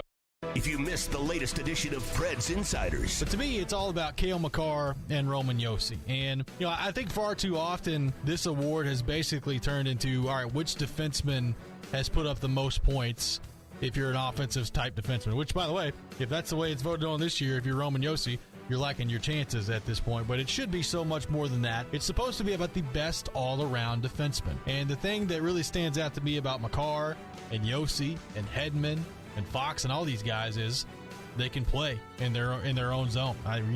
Roman Josi, he's getting a lot of attention and accolades for his offensive play right now. Deservedly so, he should.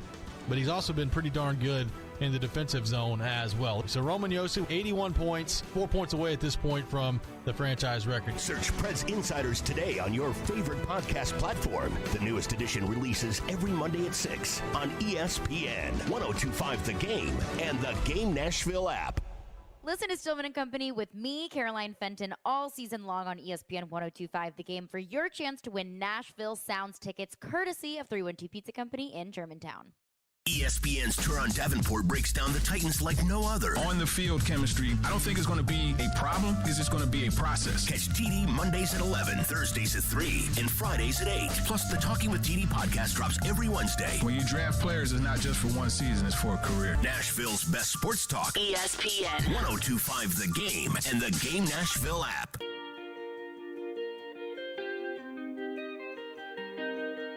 Final Four Saturday here on Courtside with Campbell and Knezovic. I'm Elijah Campbell.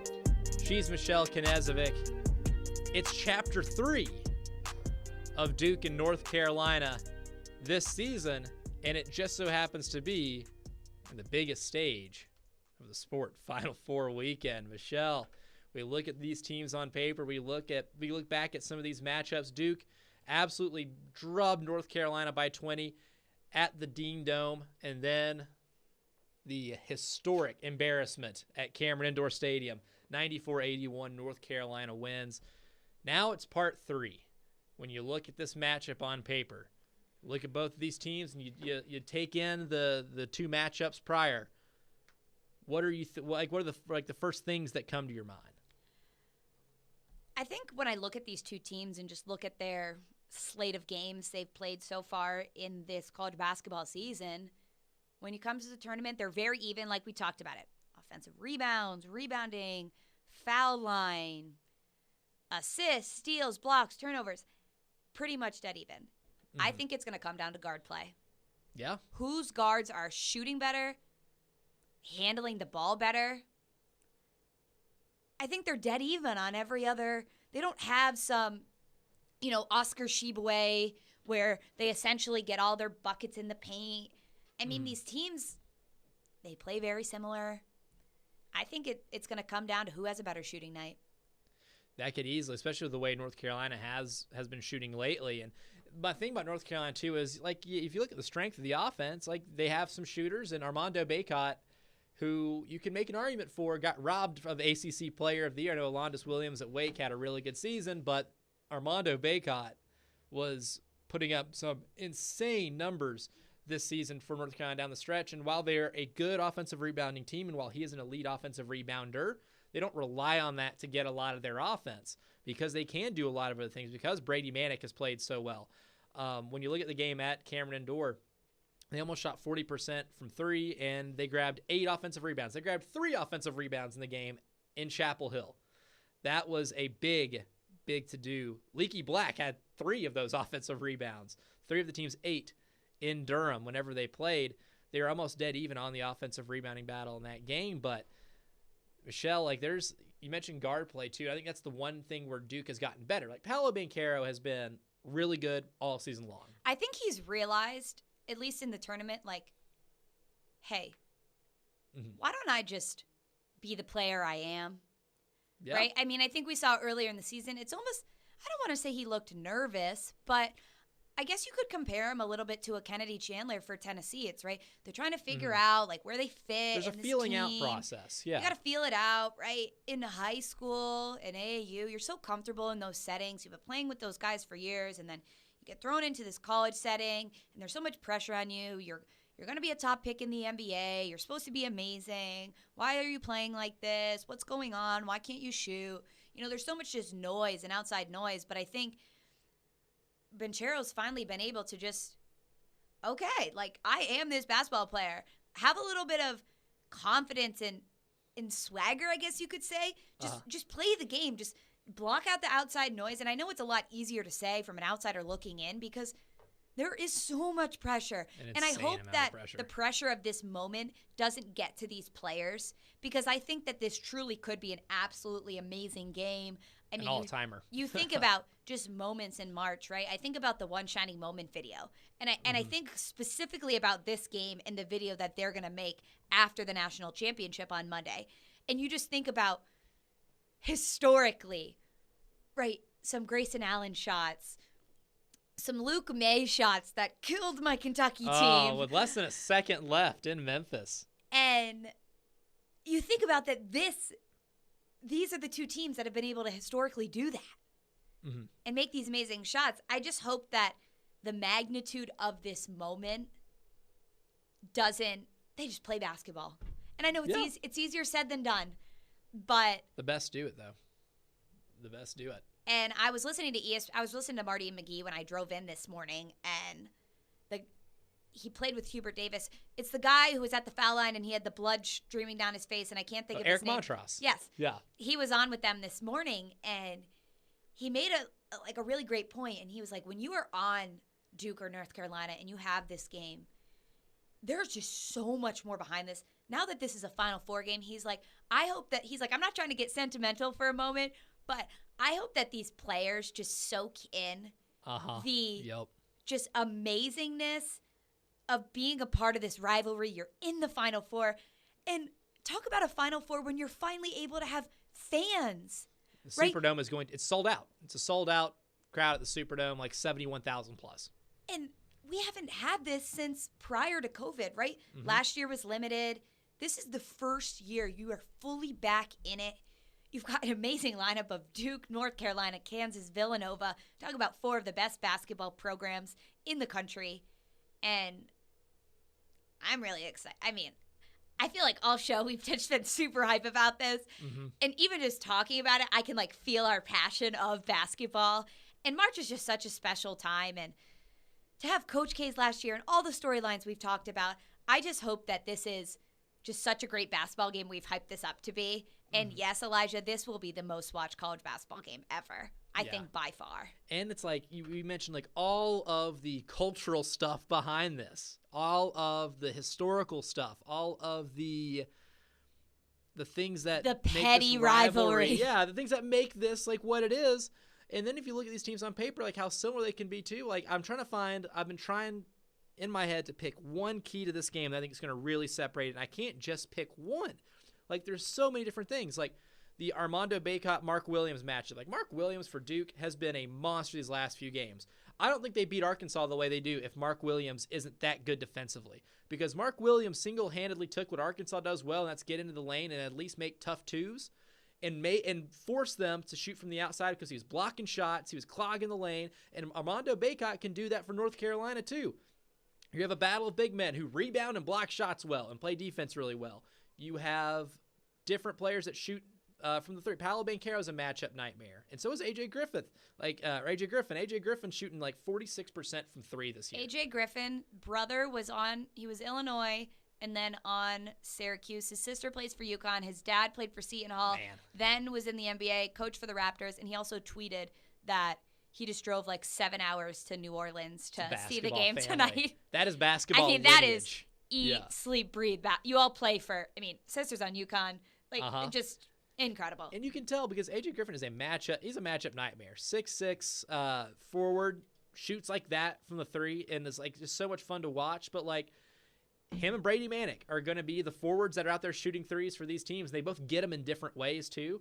But like those guys for both those teams need to be on the guard play, like you mentioned. Like Jeremy Roach has played his best basketball in the last 2 or 3 games. Like when it came to what I call winning time, in the last 5 minutes of the Michigan State game, where they were trailing a little bit, in the Texas Tech game, where they were trailing against the best defense in college basketball, Wendell Moore and Jeremy Roach got them shots. Trevor Keels made big shots. Like they were able to just manufacture points whenever they needed them in the last 5 minutes of those games. Those two specifically, where they just, like Texas Tech, they shot 71% as a team in the second half. Like offensively, they're just clicking at their best right now. Which is when you want to peak. Exactly. This is the exact time. April 2nd, right? National championships in 2 days. This is the exact time you want to peak. Mm-hmm. And you wonder, too, about the Kansas and Villanova team. Obviously, they're playing in the Final Four, so the pressure is there. You want to make it to the national championship. The natural pressure of the Final Four. That game is, I don't want to say swept under the rug, but they're just kind of sailing right through. I don't want to say none of the eyes are on them because obviously people are going to watch that game. Exactly. But the primary, the coverage of Duke UNC just because of everything we've touched on throughout the show. Uh-huh. But last time the Final Four and national championship was in New Orleans, Kansas lost to Kentucky, and that was actually 10 years ago today. Yep. Which is kind of crazy. That was one of my favorite Final Fours. That was a fantastic Final Four. March Madness, they tweeted it out. It says the birth of the brow, like Anthony Davis, the brow, right, in that game. But, I feel like people are kind of ruling out. They're just thinking like Duke UNC, like one of those teams is going to win it because this game in itself feels like a national championship game, Duke UNC. And obviously it would be incredible if it was. But we still got another game after this. Which is amazing. Like there's a coronation of a champion that has to happen on Monday, and this feels like the biggest game of the year. Like that's it. Like this it's shaping up to be a special Final Four Saturday with an even more special national championship game. And with these 4 teams, we've kind of broken down a lot of where they've come from so far during the season. Up next, we'll answer which of the 4 do we feel the most confident wins the biggest 2 games in 3 days a college basketball team can play. That's on the other side. Courtside, Campbell, Knezovic, right here on ESPN 102.5 The Game. After months of playing, college basketball has determined the top 4 teams, and the final 2 rounds will crown this year's champion. BetOnline.net is your #1 source for all your betting needs and sports info. From all the latest odds, contests, and player props, you name it. And it's not just basketball. BetOnline.net is your continued source for all your sporting wagering information, including live betting and your favorite Vegas casino games. Head to the website today or use your mobile device to learn more about the trends and action. BetOnline.net, where the game starts. Coach's Corner Sports Grill, nestled in Spring Hill, Tennessee, is your hometown sports bar. Coaches, players, grandparents, parents, kids, all are welcome. Hang out after a ball game or watch your team win on the big screens. Try their signature hand-patted burgers from the All-American to the X's and O's. Or choose something from the dog pound, such as their chili cheese dog. And don't forget to wash it all down with their 20-plus beers on tap. Coach's Corner Sports Grill, open every day with daily food and drink specials for lunch and dinner. Off Port Royal Road in Spring Hill. Online at coachescornersportsgrill.com. Hey, it's Jared from my official sportsbook app, the FanDuel Sportsbook app. Right now, FanDuel is giving new customers a $150 instant bonus guaranteed. That's right, you'll get $150 in bonus site credit, and all you have to do is place your first bet of $5 or more. How you bet the bracket is up to you. You can choose from the money line, totals, prop bets, and so much more. I'm going to go with Duke. getting their way to the national championship game. But I also have a good feeling about Villanova. It should be great in March. Join FanDuel with the promo code JGM, and then you can place your $5 bet to score $150 in bonus site credit guaranteed. Again, the promo code is JGM on the FanDuel Sportsbook app. 21 and older and present in Tennessee. First online real money wager, only $10 first deposit required. Bonus issued is non-withdrawable site credit that expires in 14 days after receipt and restrictions apply. See full terms at sportsbook.fanduel.com. Gambling problem? Call the Tennessee Red Line, 1-800-889-9789. If you missed the latest edition of Preds Insiders. But to me, it's all about Cale Makar and Roman Josi. And, I think far too often this award has basically turned into, all right, which defenseman has put up the most points if you're an offensive type defenseman? Which, by the way, if that's the way it's voted on this year, if you're Roman Josi, you're liking your chances at this point. But it should be so much more than that. It's supposed to be about the best all-around defenseman. And the thing that really stands out to me about Makar and Josi and Hedman and Fox and all these guys is they can play in their own zone. Roman Josi, he's getting a lot of attention and accolades for his offensive play right now. Deservedly so, he should. But he's also been pretty darn good in the defensive zone as well. So Roman Josi, 81 points, 4 points away at this point from the franchise record. Search Preds Insiders today on your favorite podcast platform. The newest edition releases every Monday at 6 on ESPN, 102.5 The Game, and the Game Nashville app. It's been a busy offseason for the Tennessee Titans. I think this is a one-year prove-it deal for Austin Hooper. Big move for the Titans. Robert Woods. He fits what they want to do. Harold Landry. I think he likes playing here. The Titans keep the cap number small. Landry got exactly what he wanted. Now the focus shifts to the draft. What needs do the Two-Tone Blues still have? Who can contribute right now? Keep it locked to Nashville's best sports talk. Talking Titans on ESPN, 102.5 The Game, and the Game Nashville app.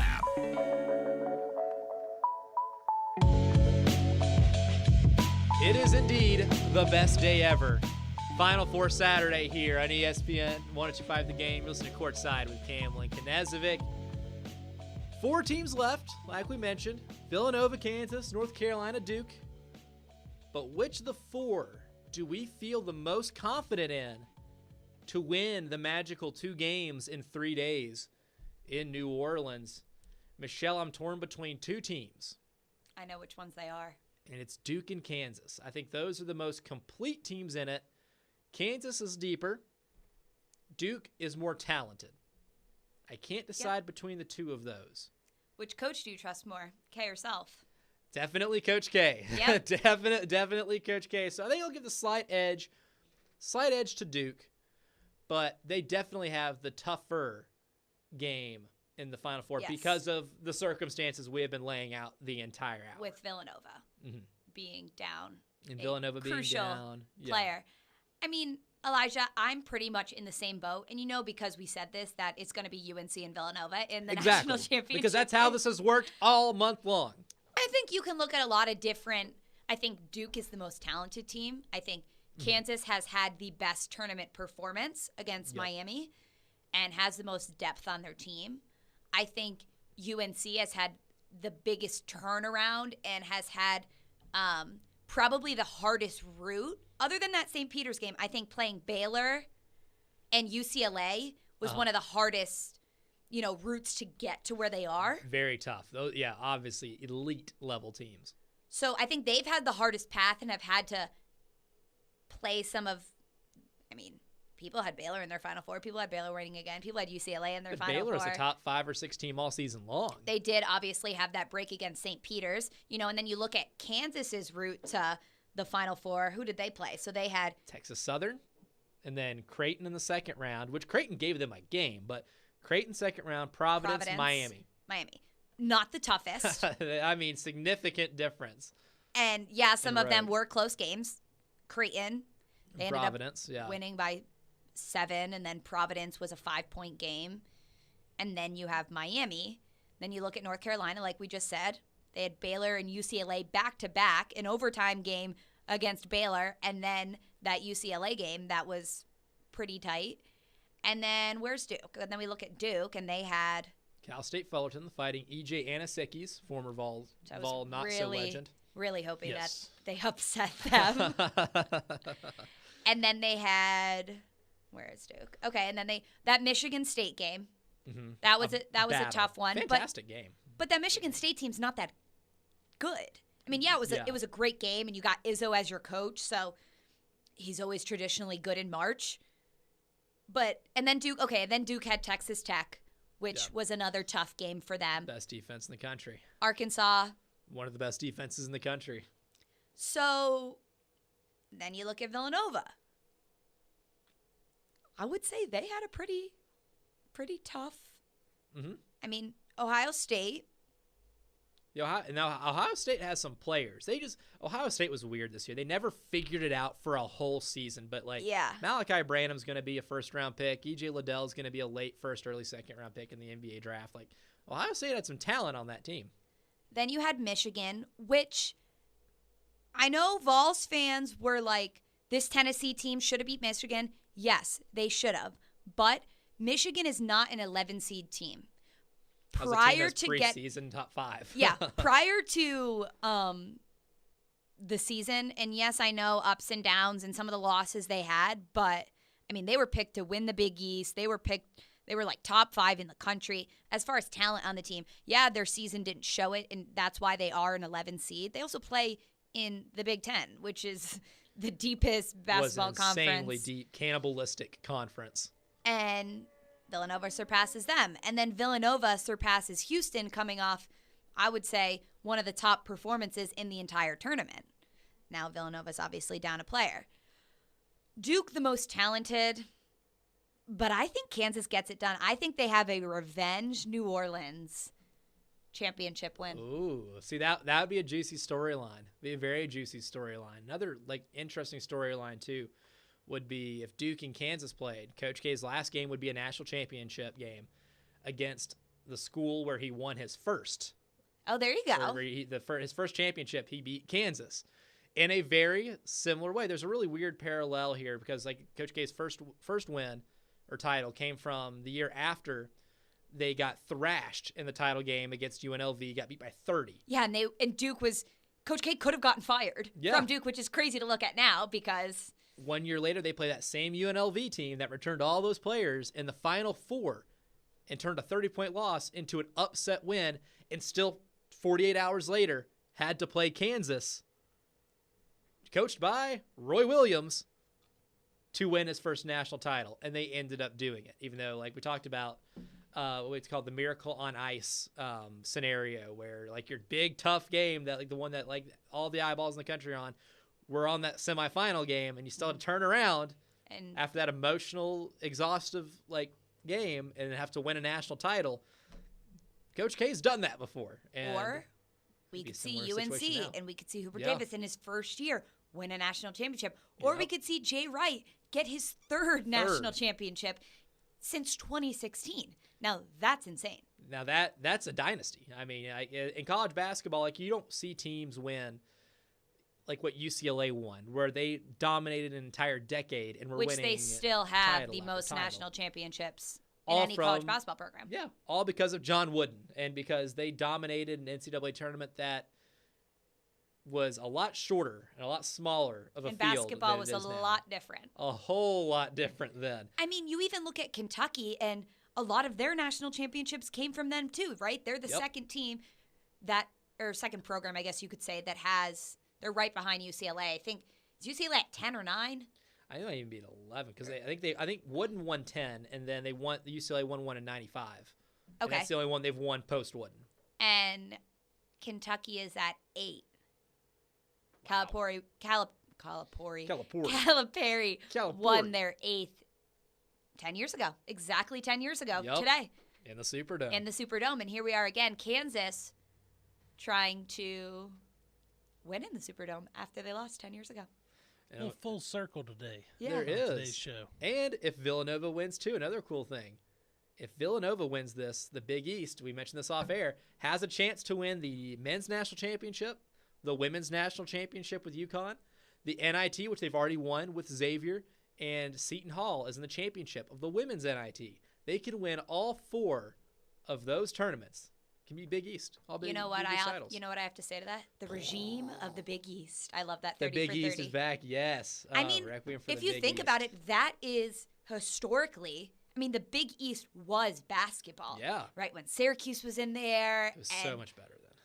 I mean, that is the Big East, and for them to, I mean, you've got UConn has a chance to be. I think South Carolina's going to win, but hey, UConn women's basketball has a chance to win. Yep. If Villanova wins, WNIT Seton Hall, You and already got Xavier's the already NIT. done it. Yeah, Xavier's already done it. So that could be something we may never see again. I don't know what the statistical odds of that are, but they are very, very slim. Well, it's funny because I feel like we've had this discussion a lot. We focus mainly on men's basketball, but we talked this year how deep the SEC was in basketball. Mm-hmm. Obviously, the Big Ten's always there in basketball. They just are snake-bitten in March. The ACC. Mm-hmm. A conference we trashed Sorry, all Big year East. long. Yeah. Sorry, Big East. Like, that is, like, it's pretty remarkable to have all of that fall into play at once. It takes a lot for that to happen. And we talked all year about how, I remember it's a month and a half, maybe 2 months ago, we're like, which conference is going to produce the national champion? And the three we talked about were Big 12, Big 10, SEC. And the SEC and Big 10 don't have any teams playing today. But we still have Kansas as the last of the Mohicans. We definitely thought that the Big 12 would be in that picture because of the depth of that conference and the top heaviness of it. And we also talked, could this be the year that we see a non-Power 5 school win, right? We had Houston in there for a while. Gonzaga got kicked out. Even St. Peter's was up there. R.I.P. the Disco Turkeys. And shout out to Shaheem Holloway, who is now the head coach of Seton Hall, which... No real surprise. We talked about this. The worst kept secret in college basketball. Yeah, that he was going to go coach his alma mater, and that's going to make Seton Hall a lot more interesting of a team moving forward. No disrespect to Kevin Williard. Good coach in his own right. I think he'll be fine at Maryland. Yeah, I think he'll be A-okay at Maryland. But a lot more eyeballs are going to be on Seton Hall now because of Shaheem Holloway and the star that he's been able to build in the past month during this tournament. So that's going to be pretty cool. And I'll finally answer my own question. I've been thinking about the entire segment. I think Duke's probably the best. I probably feel the most confident in. Maybe. Yeah. Just a hair over Kansas. But I think those are the two teams. And like you said, because we have said this over the year, that means North Carolina and Villanova are definitely winning those games today. Which I'd be cool with. Which would make for a fantastic national championship game. Because that, in my opinion, the most fun national championship game ever played was when they played back in 2016. I would love to relive something like that, and that's a real possibility. But do we think it happens, and do we think they win against the spread? It's our last Saturday edition of the Give and Go coming up next here on Courtside. Campbell and Knezovic right here on ESPN 102.5 The Game. Play ball! Your Nashville Sounds are back for opening day baseball at First Horizon Park, Tuesday, April 5th. The Sounds host the Durham Bulls for 6 games, Tuesday to Sunday, with giveaways throughout the week. Get your tickets today at NashvilleSounds.com. If you missed the latest from Stillman and Company, delivered by TriStar Moving. 2 reasons why I think you might think that. Then I'm like, get me to the playoffs with the Predators? Yes. Okay, go. 1. You're seeing those 3 or 4 players that are contributing, and if those players don't contribute, this team does not win games. Sure, they do not. By the way, their defense right now, it's not good. Oh my God, it's not good. They've been giving up way too many shots. But was that not David Poyle's intention going into the season? Is that not what a competitive rebuild is? You're competitive because you have your core players that contribute, and then you're rebuilding because you have young players that don't necessarily contribute. So what's that mean? You're going to make the playoffs or no? You're going to make the playoffs, but I think another reason why you just want to get me to the playoffs, baby. Get me to the playoffs. Because I think we know what the outcome for the Predators will be. In the playoffs? Yeah. See, that's where I disagree. I think I know what the outcome is for the season. For the season? Yeah, they're going to make the playoffs. Yeah. I don't know where it is. And like I keep saying, the race for 4th place. But it's like it's more fun when it's the race for 1st place because it's like, okay, if you win and they lose, then you get 1st place. And if you're 1st place, like, yes, that's it. But, like, who wants to finish in 4th place? You want to finish in 4th? Have you not just spent this entire season saying not 3rd, not 5th? 4th. We want 4th. Dude, here's my thing, though. Like, how do you do that? Okay, you played very strategically. Friday at Buffalo, right? So you want the 2 points against Buffalo. But you don't want too many 2 points because if you get all the 2 points, you're going to be in, 3rd place. And in the second round of the playoffs, you have to play Colorado. I don't want that. No. How do you say, okay, what am I supposed to watch the other games? And be like, go St. Louis. Is that what I'm serious about this? You tell me because you're the one who has been campaigning for 4th place. Tune in Stillman and Company with Jared Stillman. Weekday afternoons from 2 to 6. On ESPN. 102.5 The Game and the Game Nashville app. Music City. Start a profitable new chapter of your life and be your own boss with your very own Little Guys Movers franchise. In fact, no matter where you are, from Green Hills to the Gulch to down in Franklin, if you can hear my voice, there's an affordable, profitable Little Guys franchise opportunity nearby. Use your existing 401k to invest in yourself. Financing options are available. Join a team with 30-plus years of growth and good times. Learn more at littleguysfranchise.com. That's littleguysfranchise.com. And then make that call. Sunday. Hi, it's Denny Hamlin. Hey, it's Kyle Busch. Hey, it's Bubba Wallace. Hi, it's Kyle Larson. The stars of the Cup Series go short track racing at Richmond in the Toyota Owners 400. Coverage at 1:30 on ESPN. 102.5 The Game and the Game Nashville app. For one last time, we will get to hear this triumphant music going into the Give and Go segment. It is Final Four Saturday, final segment of Final Four Saturday. It's time for a Final Four edition of the Give and Go. I'm Elijah Campbell. She's Michelle Knezovic. You are listening to Courtside with Campbell and Knezovic. Man, this is last Saturday edition of Give and Go. We'll have a special edition on Monday. We'll record a national championship game preview before the tip of the national championship game and put a cap on the college basketball season, which is seemingly flown by.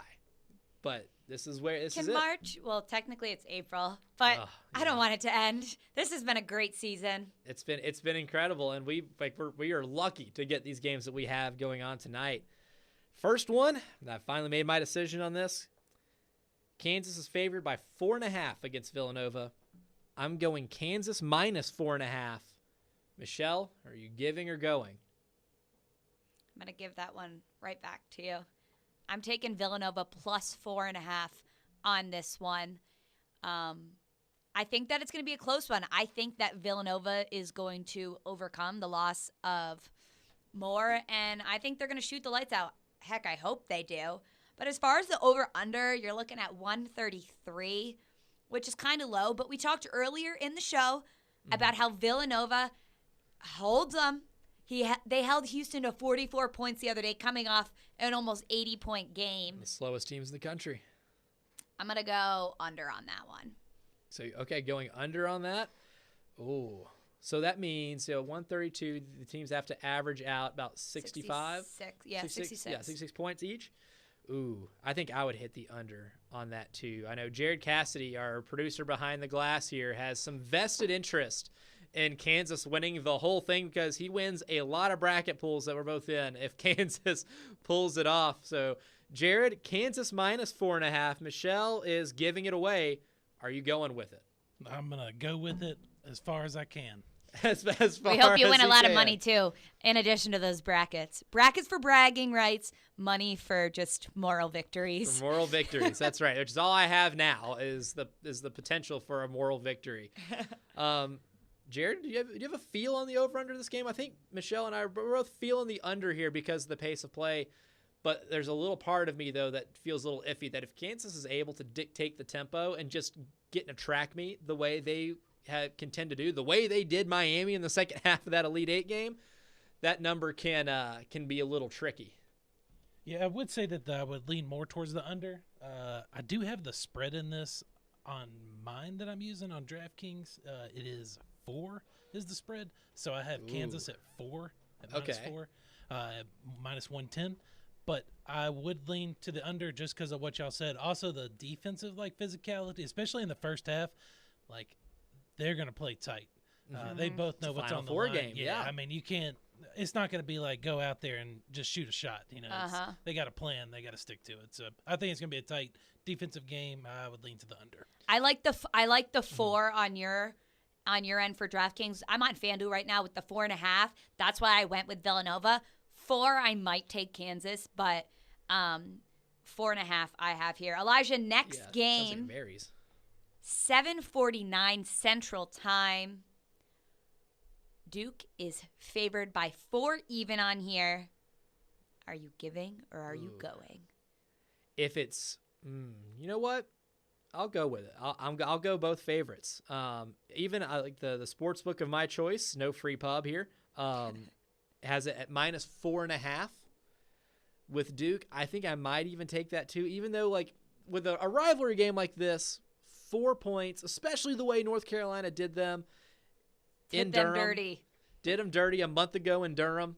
Like, it's hard. It's really hard to not want to take those 4.5 points because I think it's going to be really close. It's going to be a really tight game, but I mean, Duke by 5 or 6 feels right. Like, that feels juicy for I don't want it though. Like, I want a buzzer beater. I want a buzzer beater I want a buzzer beater, or I want like a double overtime affair. Like, I want something insane. But I think Duke's the better team. And you know what? I'm going to do the George Costanza. If I'm thinking that it's right and I have been wrong, then that answer must be right. I'm going to give it away because North Carolina plus 4.5 in a rivalry game of this magnitude. I'll feel safe falling on the sword of the points here. See, I agree with that. I'm even going to take North Carolina plus 4. I think Duke will ultimately win the game by about 3. A late 3-pointer, I think, will solidify it for them. And then if you take a look at the over-under, we're at 152, which is about 76 on each side. I'm going to take the over in this one. I think it's going to be a very strong offensive performance from both sides. I think we're going to see a lot of tough shots made. I think that these guys are going to rise to the occasion. I mean, you look at both of these programs, just a phenomenal history. You look at Coach K's record against North Carolina. This is his 100th game. He's 50-49. If UNC wins, they will be 50-50 against each other, which is actually pretty much incredible. Elijah, Nick did send us the line for South Carolina UConn for the women's game. South Carolina is favored by 3.5 over UConn. Ooh, I'll need some time to think about that. So while I do, Jared, I think we're both going Carolina plus the 4.5. I think we both kind of settled on that. So Carolina plus 4.5. Jared, are you giving or are you going with that? I will take the other side of that fence. Okay. I will take the Duke Blue Devils -4. I kind of feel similar, but at the same time, this game just feels more of like I think Duke has the revenge factor. Yeah. I mean, so many storylines, but man, give me Duke. Give me Duke. I also, though, over-under, I like the first half play. It's at 71 currently. Yeah. I like that, and I like the over on the 71. Okay. So because I think it could be a high first and then a lockdown second. That's just my thought. Okay. So Duke, Kansas, you're wanting for a national championship, and we know which way you want on Monday. Yeah, that is in 3 of my brackets. That is the matchup that I have. That is amazing. First, and third right now. So wow. Oh my goodness, who? First, and fourth. Fourth in the one that Elijah and I are in right now. So. Wow. I think this is the worst bracket I've ever done in my entire life. It's my worst one. Yeah, I had a good one last year. Last year I had a really good tournament. This year I kind of got lost on the second day and then the opening of the first week. Yeah, and then towards the Elite 8 and the Sweet 16s, I actually had quite a bit of them in there. So I had Rutgers, Wisconsin. Oh, just bad all around. Swinging for the Big Ten fences. Iowa, just so bad. Bad. I bet Kentucky, on Iowa. I bet on Iowa so hard. Oh man. Yeah, you can laugh at it now. But yeah, I think we're gonna get some pretty phenomenal games today. Have any more thought on South? I'm gonna hammer the South Carolina minus the 3.5 over. I mean, the spread yesterday against Louisville was -8.5. I did something that I shouldn't have done, and I bet against Dawn Staley. And what have we been saying all year? Other than that SEC championship game with Kentucky, I think they've been almost perfect on the spread all year long, other than those 2 fluky losses. Bet against Dawn Staley. Listen, her swagger, her confidence, coach of the year, you don't bet against Dawn Staley against the spread. So I'm going to hammer the -3.5 for South Carolina over UConn. Yeah, I don't know why I needed to think so much about it. Because I guess the 3.5 tripped me up because it was a little more than I thought. I figured it'd be closer to a pick'em, I guess, because of the way UConn's played. I mean, the way UConn shut down Stanford last night. Stanford shot 12 for 46. I think one of the big reasons that the line is a little bit bigger because UConn lost one of their bigs, Dorka. She was a transfer from Ohio State. I think she broke her wrist or hurt her wrist or something, but is out essentially for the rest of the tournament. Ooh. So they only have Olivia, I can't think of her last name right now.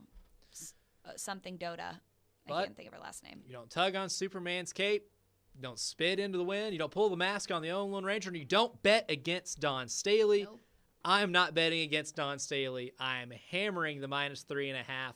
And if there's anything that I feel fantastic about, that I will use the L word, and that's lock it in. Oh. I'm locking South Carolina -3.5. Tell them, Charles. That one I am absolutely going to guarantee. There is no match for Aaliyah Boston, the ultimate matchup nightmare in this game.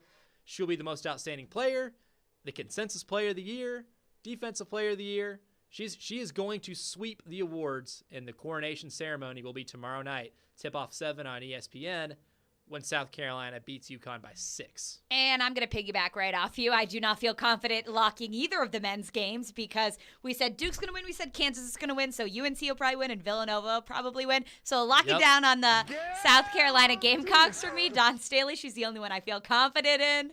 Her swagger, her coaching, everything about it. Aaliyah Boston deserves a national championship. She is by far one of the most dominant and best players in women's college basketball, and I mean, I can't wait to see her win MVP when they win the national championship. And, hey, come back for a senior season, South Carolina, and just absolutely dominate. That is a team that has been seeing red all year. She missed a 3-footer at the buzzer that would have sent them to a national championship game last year. She has been a woman on a mission. That team has been just like zeroed in, locked in. So close, Aaliyah. You're so close. She's so close. I like the matchup against UConn. I don't think UConn has anybody that's going to be able to put a body on her and be able to keep her off the glass. She grabbed 18 rebounds against Louisville.